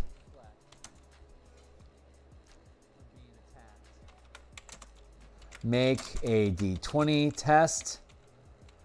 If the result is higher than the DC of your Bastion's rank, use the higher number. There. So it's a parry roll to prevent a guild from it. So if a guild attacks you, third rank guild attacks you, and you're a third rank guild as well, if they make their Bastion check and they hit the D20, they can do D8 points of damage to your Bastion. If you use an order to maintain to protect your Bastion, then you would make a Bastion check using your D8s, and if your result is higher than 20, they now have to use the result that you got instead. And up here in barracks,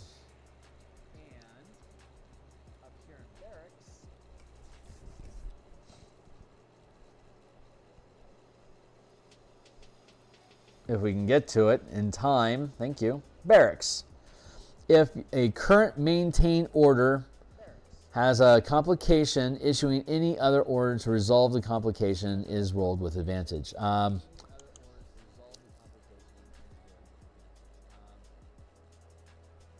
If a current, hold on, I want to reword this.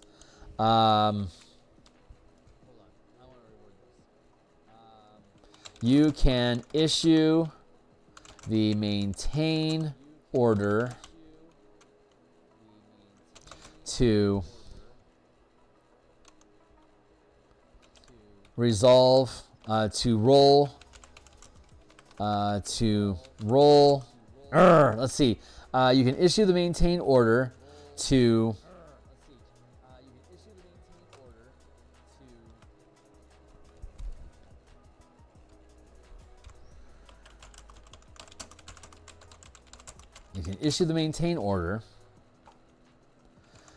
grant advantage, to gain advantage, order to gain advantage on any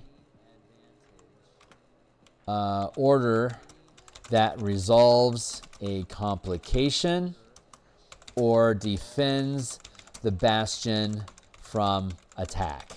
So I could use my war room. I could issue an order to deflect the attack, and I can issue an additional order for the barracks to grant advantage on that roll.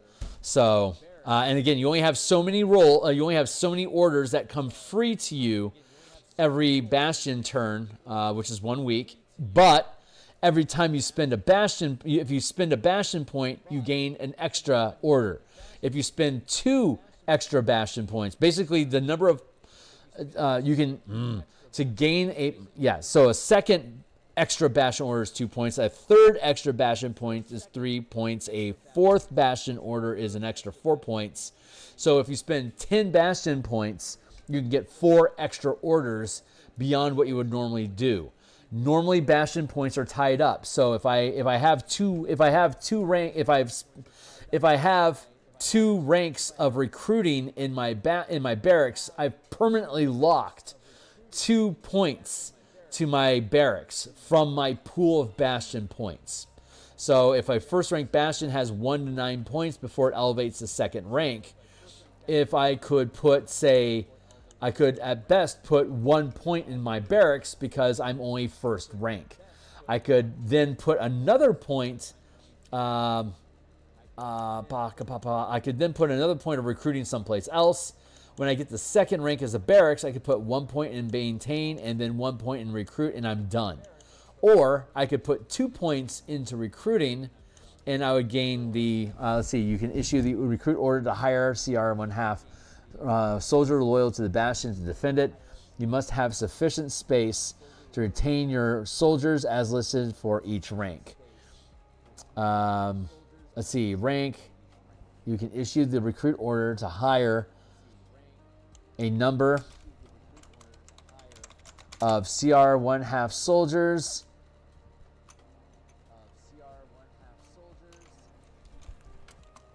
Max soldiers. Let's see. The DC to recruit the soldiers and the max amount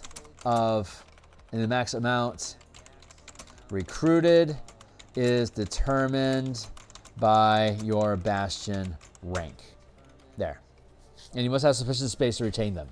So I'm not going to require multiple ranks of barracks to be included because you already have the facility size of the barracks. And the facility size is the word I'm trying to use is you're automatically increasing the size of the facility by increasing the overall rank of the bastion, whether it's split between maintain or recruit. So my bastion, 5th rank bastion, can have 20,000 soldiers, and I need a 3rd rank settlement to do so. And a settlement is separate from the barracks. Facility, let's see, maintain. Let's see, general. Let's see, general. No, we're gonna go with Bastion.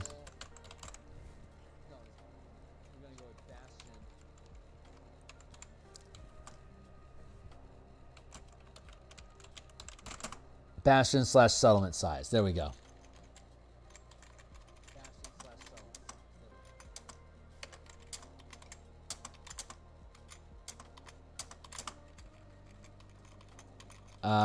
Bastion.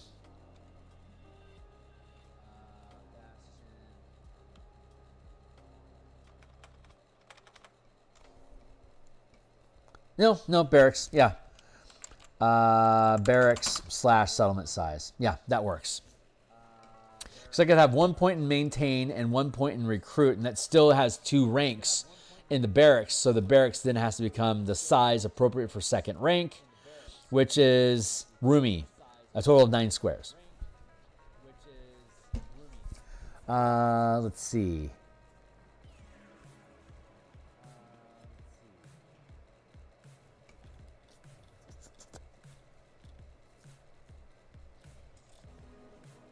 Wait for it. That feels wrong. Oh no, it's ample and that's right, ample and vast. Yeah, 39 squares for vast, a 5-foot square per soldier to sleep, and roomy is 16. So definitely more than 1 square per soldier to sleep. So cool. That's self-fulfilling. That works. Okay, yeah, this pans out. So now we can. So I could order additional. I could if I have a. So there's only 7 orders, and I can only have one rank of an order per rank of my bastion. So my 1st rank bastion with 7 points can have 1 rank in every type of order if I want to get an extra D4. I don't necessarily have to have any ranks in trade. If I don't care about trade, I can ignore trade and free up more bastion points to do stuff with. So I could have like 1 point in barracks and put that towards recruit. I could have 1 point into a guild hall, a gaming house, and have that improve maintain. So now I have 1 point in recruit and 1 point in maintain, and I've only spent 2 points, but I can't get to 2nd rank until I have 10. So in the meantime, if I don't care about improving anything other than having a gaming hall with a barracks attached to it to protect it from invasion, then I've got 8 points. I have 7 points that I can accumulate before I'm 2nd rank, and to improve my barracks and to improve my gaming hall. Those 7 points can be spent on additional orders and other stuff that we haven't figured out yet. So we'll get there. We're still a work in progress. So once we understand what all the facilities are, all the unique features that the different facilities get, then we'll start seeing where do we need to start adding meta information, like meta usage of bastion points, to be the points that are. You could decide to tear down your barracks to free up those points that you have bound to the barracks. Maybe you want to switch gears to go into wizardry, and so you're going to start building an archive instead of a gaming hall. That didn't work out, so you tear down your gaming hall and you replace it with an archive. But while you maintain that barracks or that archive, whatever that facility is, you have to basically hold concentration on those points, or like tap and sustain those points to maintain the facilities that you've set up. And any points that aren't assigned to a facility are free floating that you can spend to do stuff with. And we're still, like I said, we're still figuring out what you can do with it. For sure, we know that we can spend points to gain extra orders per turn, because you have enough bastion points or resources available that you could have your bastion work harder. We could potentially use bastion points for rerolls, but I generally don't like that idea. But we'll lean into it. It's a potential maybe, like an inspiration die. You can reroll a result if you don't like it. That I'm not necessarily opposed to. I don't like the idea of spending a point to like gain advantage, for instance. That makes rolling Bastion checks too easy to be able to hit the numbers that you want too often. I want there to be complications so you have things to send your characters on missions to do if you're leaning into the campaign. And so, but I also I like the idea of being able to reroll. Let's check our meta. Let's check our meta list real quick. Issuing orders. Here's the specific orders that we have. Crafting is simple. Empowering. Harvest. Maintain.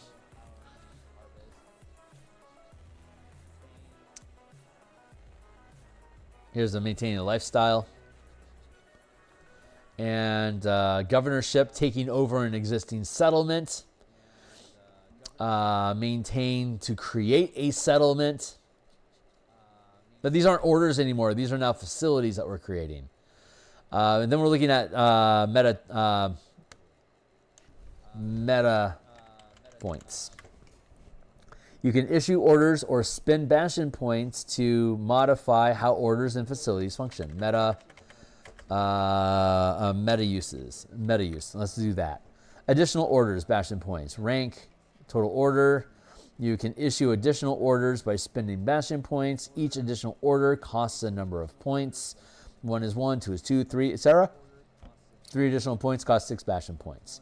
Aid character, which is an order unto itself, which doesn't require any specific points to do, but if an order is issued while a character is at the Bastion, instead of making a Bastion check, the character can make an ability check, adding the Bastion die to the result. You can issue an order to your Bastion to resolve a complication instead of creating an adventure for characters to resolve, which is an order, meta order, Bastion point usage. Let's see. Let's go with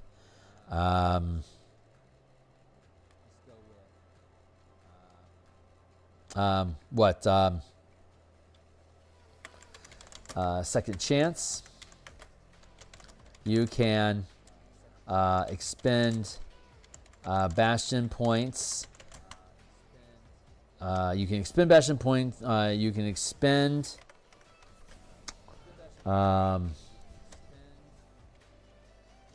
Bastion points to re-roll Bastion checks. The number of points spent is equal to the DC of the order. DC points. 10, 15, 20, 25, 30. 1 point, 2 point, 3 point, 4 point. It's fucking expensive to have a redo with a mega corporation like NVIDIA. But if they have the 5 points available, they can. This will also help curb how many, because like a first rank Bastion can't have more than 9 points. Otherwise, it's a second rank Bastion. So small task, pretty easy to do. Just got to spend an extra point. So my blacksmith shop, mom and pop blacksmith shop, that only has 1 rank, has 1 Bastion point spent on a smithy to bang out horseshoes. If you have a problem, I could have like 6 points. I could re-roll multiple times, spending a point apiece. An order is a blanket effect like for any issue or action. Again, this is coming from the DMG. There's 7 orders, and the general idea of an order is create a non-magical item, empowered to create a magical item, or imbue your character with like a charm or some sort of benefit. Harvest is to gather materials from a settlement, like herding sheep for wool, or growing cotton to pad my armor, or a copper mine to extract ore, to maybe like an iron mine so that I can create armor with it, for instance. That's what harvesting is. Maintaining is protecting is maintaining a lifestyle for the Bastion itself to represent the profits that you make or the losses that you incur, as well as the lifestyle that the people that at your Bastion, including your characters while there, get to live. It's also how well you defend your Bastion. Recruiting is hiring NPCs or convincing monsters to assist you. Research is to find out information you aren't familiar with, either through some sort of a spy network or rumor mills or researching ancient information. It could also be used like to create spells or find the formula to magic items to create them. And then trade is you can trade instead of crafting, empowering to create magic items, or harvesting material. So trade is like a general catch-all category, but you have to maintain a trade relationship with a settlement that can produce these materials, or a guild hall or organization that can, say, empower or craft your items. So trade kind of does the same work that craft, empower, and harvest does, but it's a different way of getting to it. Those are the general orders, and they all follow basically the same rules that we've been laying out here with the 5, 10, the 10, 15, 20, 25, 30 DCs, with the different ranks of your guild, of your Bastion. Yeah, so those are the 7 orders that exist inside of the game that the DMG established. So we're keeping that language. In the Guild Delver game that I've been running, like for instance, one of the industries that they have is military. And the more ranks of military they acquire, the higher their die roll is in resolving conflicts, kind of like what we were just doing down there in the war room. So, different way of different mentality. But yeah, orders is the way that D&D 5e has been structured. So we're using those 7 orders. We're honoring those 7 orders by framing everything inside of the game, inside of that space. Good questions. Great questions. And I still have about 20 minutes left. So I think we're finally getting back to the menagerie. So in harvest order, harvest, maintain, recruit, and trade. So unique features. What we got?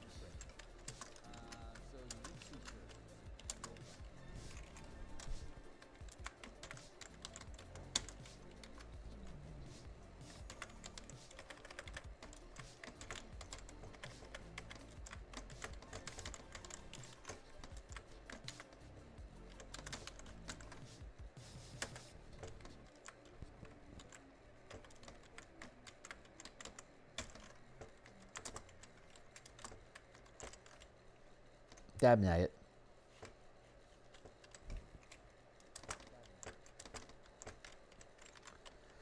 That's a lot of stuff that we're doing with a lot of stuff.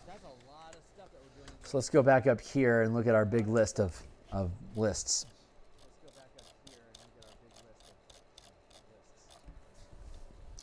Do we need the menagerie to do this much work? Menagerie by default, I think it's trade. Let's go look at it. Oh, it's recruit.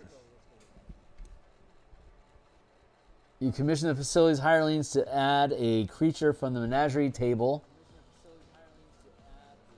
Okay, so recruit is...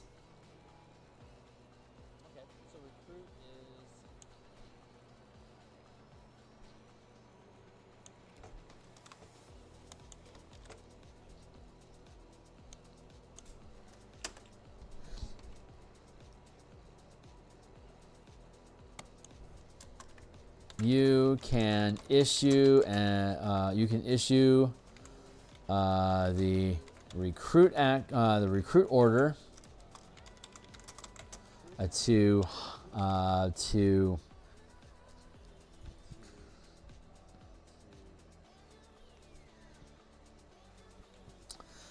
lure a monster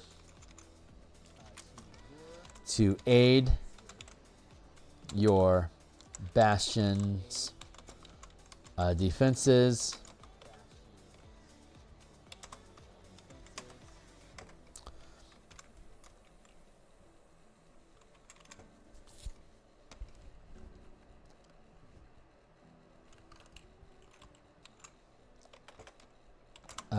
Let's see. you can expend a number of Bastion points equal to the rank of the monster to retain its services.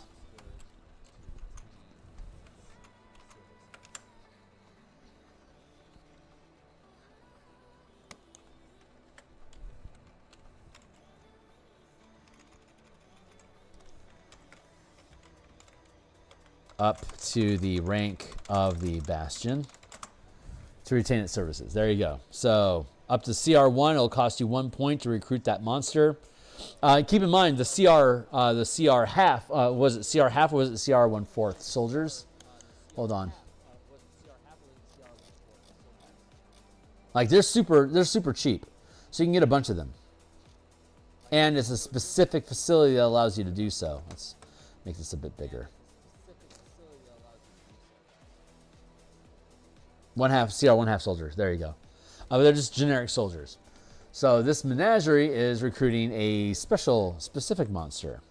CR1 up to 5 is DC 15 and requires 2 points per monster, like Gargoyle, for instance. Free app with regular community plugins all for free. Hey, maybe you can consider using Obsidian Notes. It helped me a lot with my writing and game design. I like what I'm doing. It might not. Sure, I have to bounce around a lot, and I don't have as much connectivity. But I don't know. I'll consider it. I don't want another subscription. If the creature is equal to or lower rank in the guild, you can retain its services as a sidekick or a Bastion defender. If roll fails, a complication. Okay, there we go. We have all that. To retain its services. Period. Blip. Creature is equal to or lower rank than the guild, you can retain its services. I need to...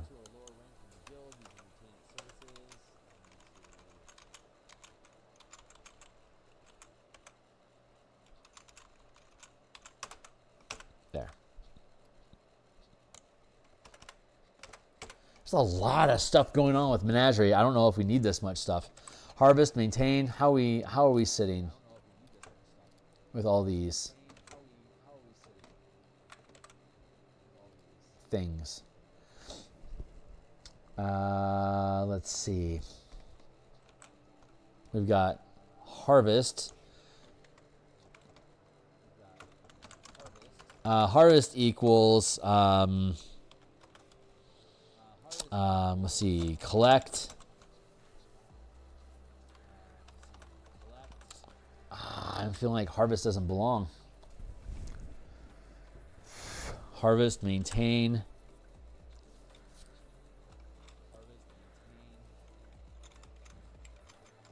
To aid your Bastion.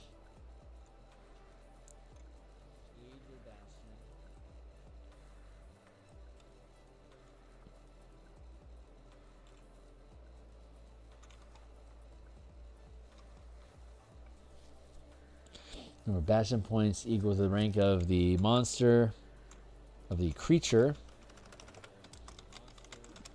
to retain its services.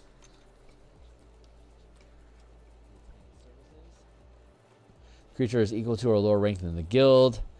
You can retain its services as a sidekick, a Bastion.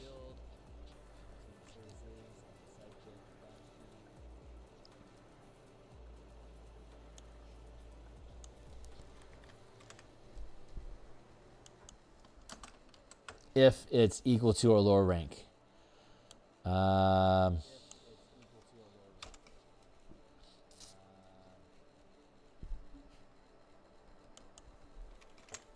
As a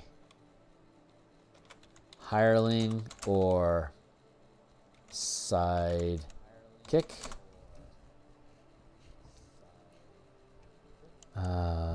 If the roll fails, the complication prevents recruiting the target creature. If you fail by 10 or more, or the creature is a higher rank than the Bastion, the creature attempts to sabotage it.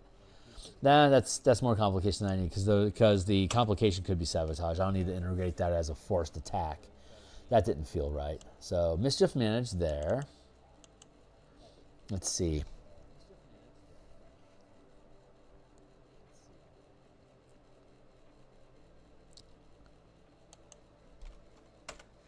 harvest, maintain, gather exotic material.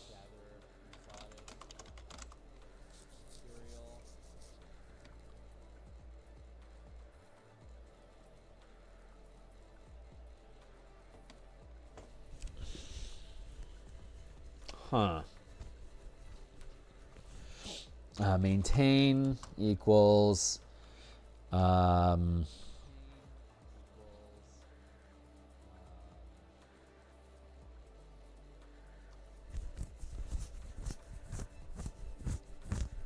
maintain is protect, so you can issue the maintain order to unleash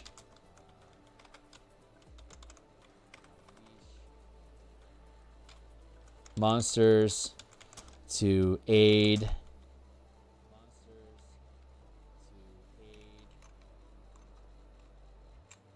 your Bastion's defenses.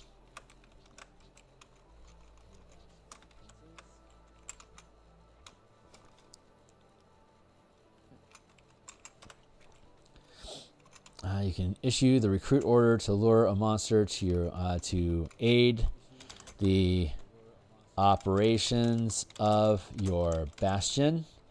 You can expend a number of Bastion points equal to the rank of the creature to retain its services as a hireling or sidekick if the creature is equal or lower ranked than the guild. You can issue the maintain order to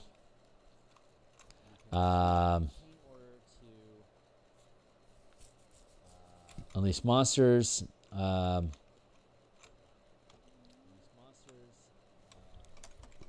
You can issue the maintain order to for the creatures in your menagerie to aid in your Bastion's defenses, period. Comma.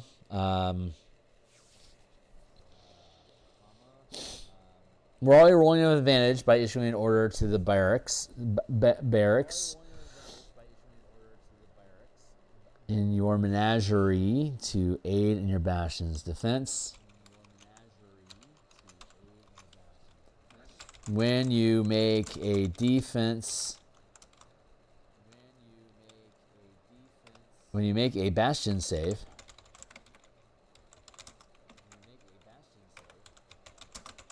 to avoid losing Bastion points, you can roll an additional Bastion die, keeping the highest result. I smell pancakes. That's weird. I like that. Gather exotic materials from creatures in your menagerie. Oh, wait.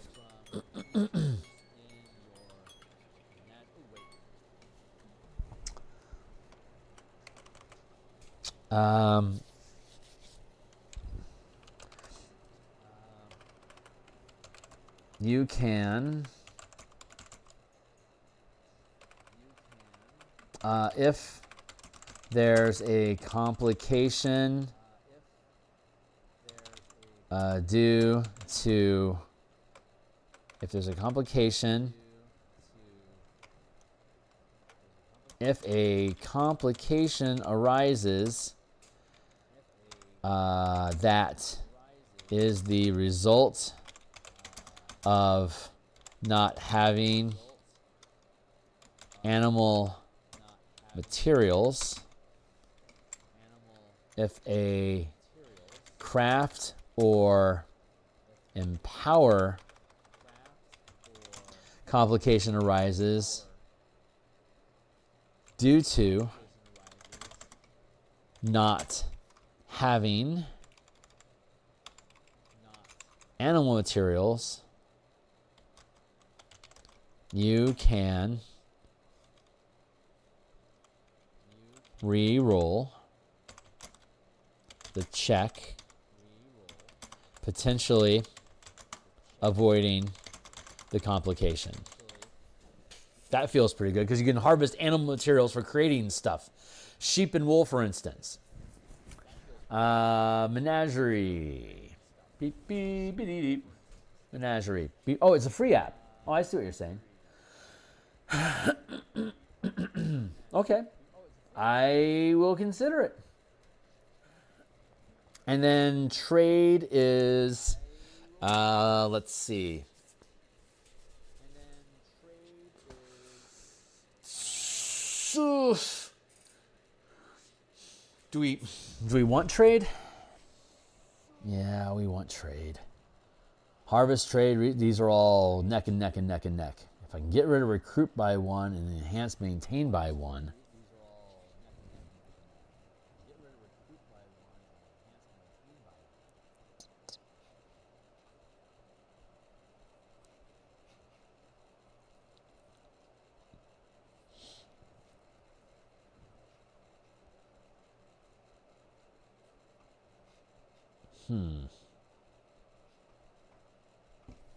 So we just coined the term Bastion saving throw. Cheers to that.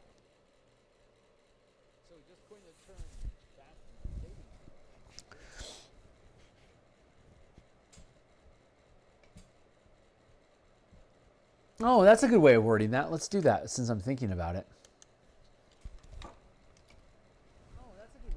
You can issue the maintain order to gain advantage that resolves complications, or that on any order that resolves a complication.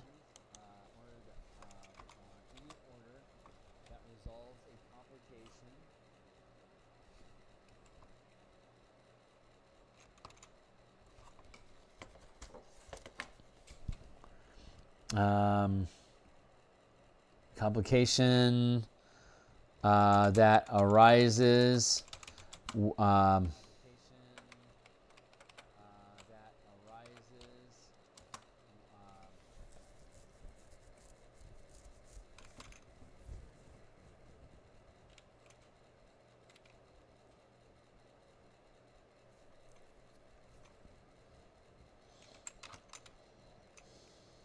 hold on.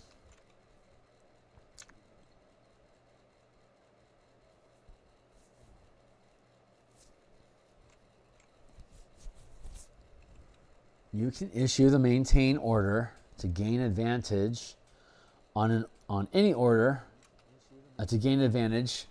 You can issue the maintain order to gain advantage on rolling.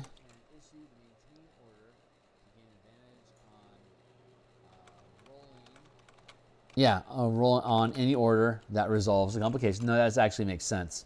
Comma.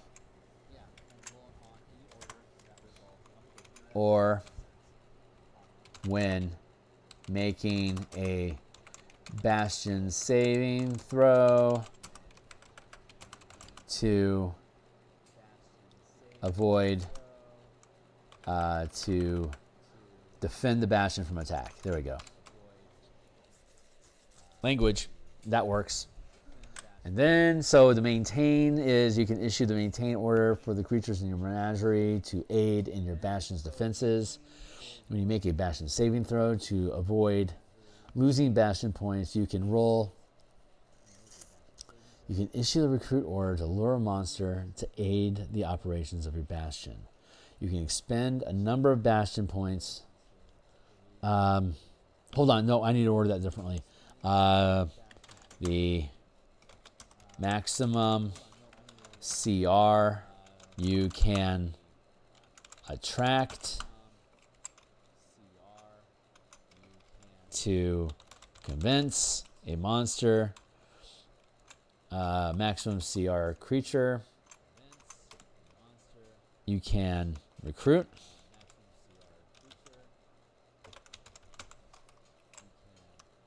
Period. You can issue the recruit order to convince a monster to aid the operations of your Bastion. The maximum CR you can recruit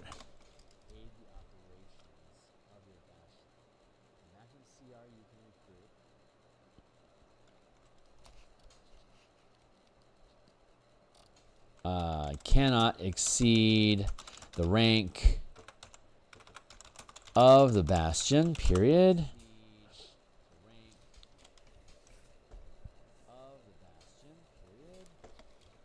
You can retain the services. You can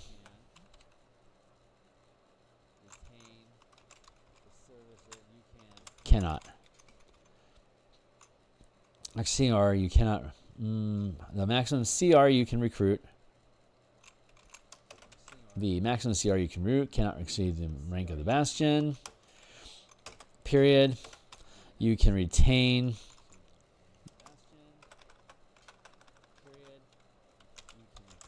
multiple monsters this way. Each requires a number of Bastion points equal to the creature's rank.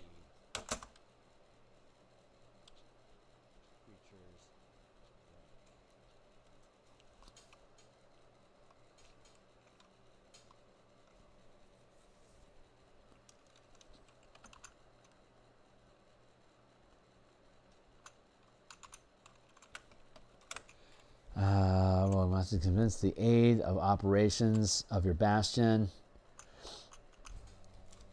or to act as a sidekick during adventures. Period. Max CR. There we go. That locked that down. You can retain additional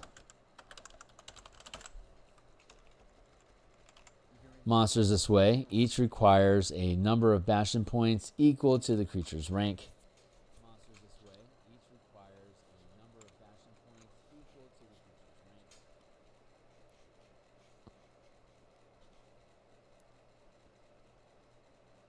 You can no, let's change that. You can retain a number of monsters as allies equal to the number of Bastion points expended to improve the recruit rank at this through this facility.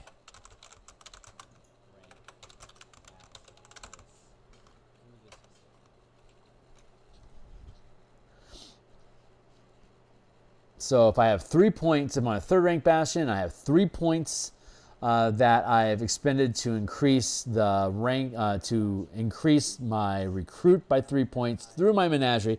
I could have 50 points spent amongst different places in recruiting, but again, I can't overclock the ability of the Bastion itself. So I could have a shitload of points put into this place. You can retain a number of monsters as allies equal to the number of Bastion points expended to improve the recruit rank through this facility. So the points will do two things. They increase the rank of your recruit order. They increase the rank of the facility itself, so it becomes bigger. And you can therefore recruit that many creatures, and that CR can continue to increase as your Bastion increases. And if the roll fails, a complication prevents recruiting the target creature. Or a conflict arises between the new and older monsters and those already recruited, period. Neat. Everyone knows that water and fire elementals don't mix. So if you recruit both of them, you're going to be in some trouble. And then finally, trade is if a crafter or power complication arises due to not having animal materials, you can reroll the check, potentially avoiding the complication.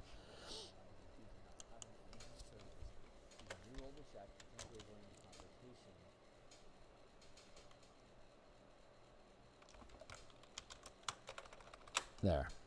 And finally is trade. Let's see. Trade equals you can issue the trade order to trade pulls in materials, pulls in craft items, pulls in magic items, pulls in materials. You can issue the trade order to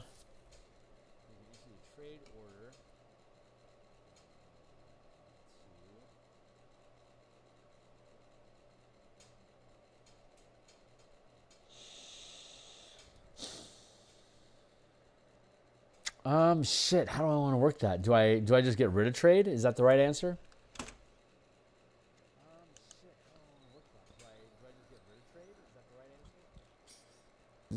Did they say? That one's iffy. And this one's already a little thinner than the rest. I don't know if I want to get rid of trade on that one. Harvest made sense for the animal materials. Maintain made sense to defend your bastion with monsters. Recruit made sense to get their ass through the door in the first place. I'm not feeling it. I'm gonna drop trade from the roster, and if something comes along that convinces us that we can add back in. But for now, let's drop trade altogether. There. And it's past 8 o'clock. This is, I'm going to go ahead and say this is the time for me to stop today. We're going to be back, and we're going to do more of this Thursday night, same time. Probably for longer. Let's see. Continue here.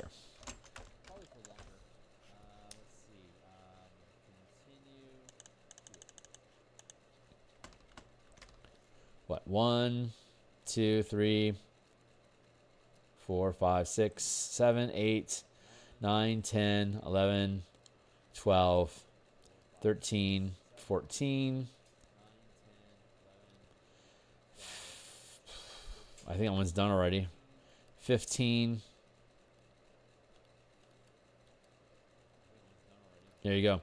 So yeah, war room's done. Workshop's pretty much done. Trophy room's pretty much done. Training area is done. I think the theater is almost done. So technically we have 15 more of these to go. We didn't technically get through very many today, but we sure did lay down a lot of mechanics and simplified things in foundations. So I'm pretty happy with today's pull. So I'm going to go ahead and stop now. Dude, thanks a lot, guys, for hanging out with me. I really appreciate you and the heroes art. I think I already have you on the list. Yeah, I got you noted here.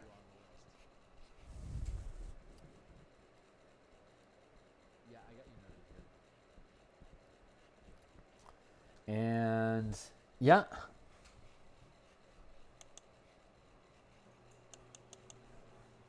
Done. Well, I'll get you on the list of credits and appreciate to you as you stick around longer as well, my friend.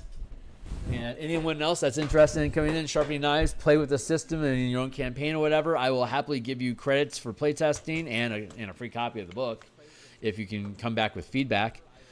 So if you're interested in that, drop in my Discord. It's literally right here. It's also in the notes down below. Is this still valid? I think this is still good.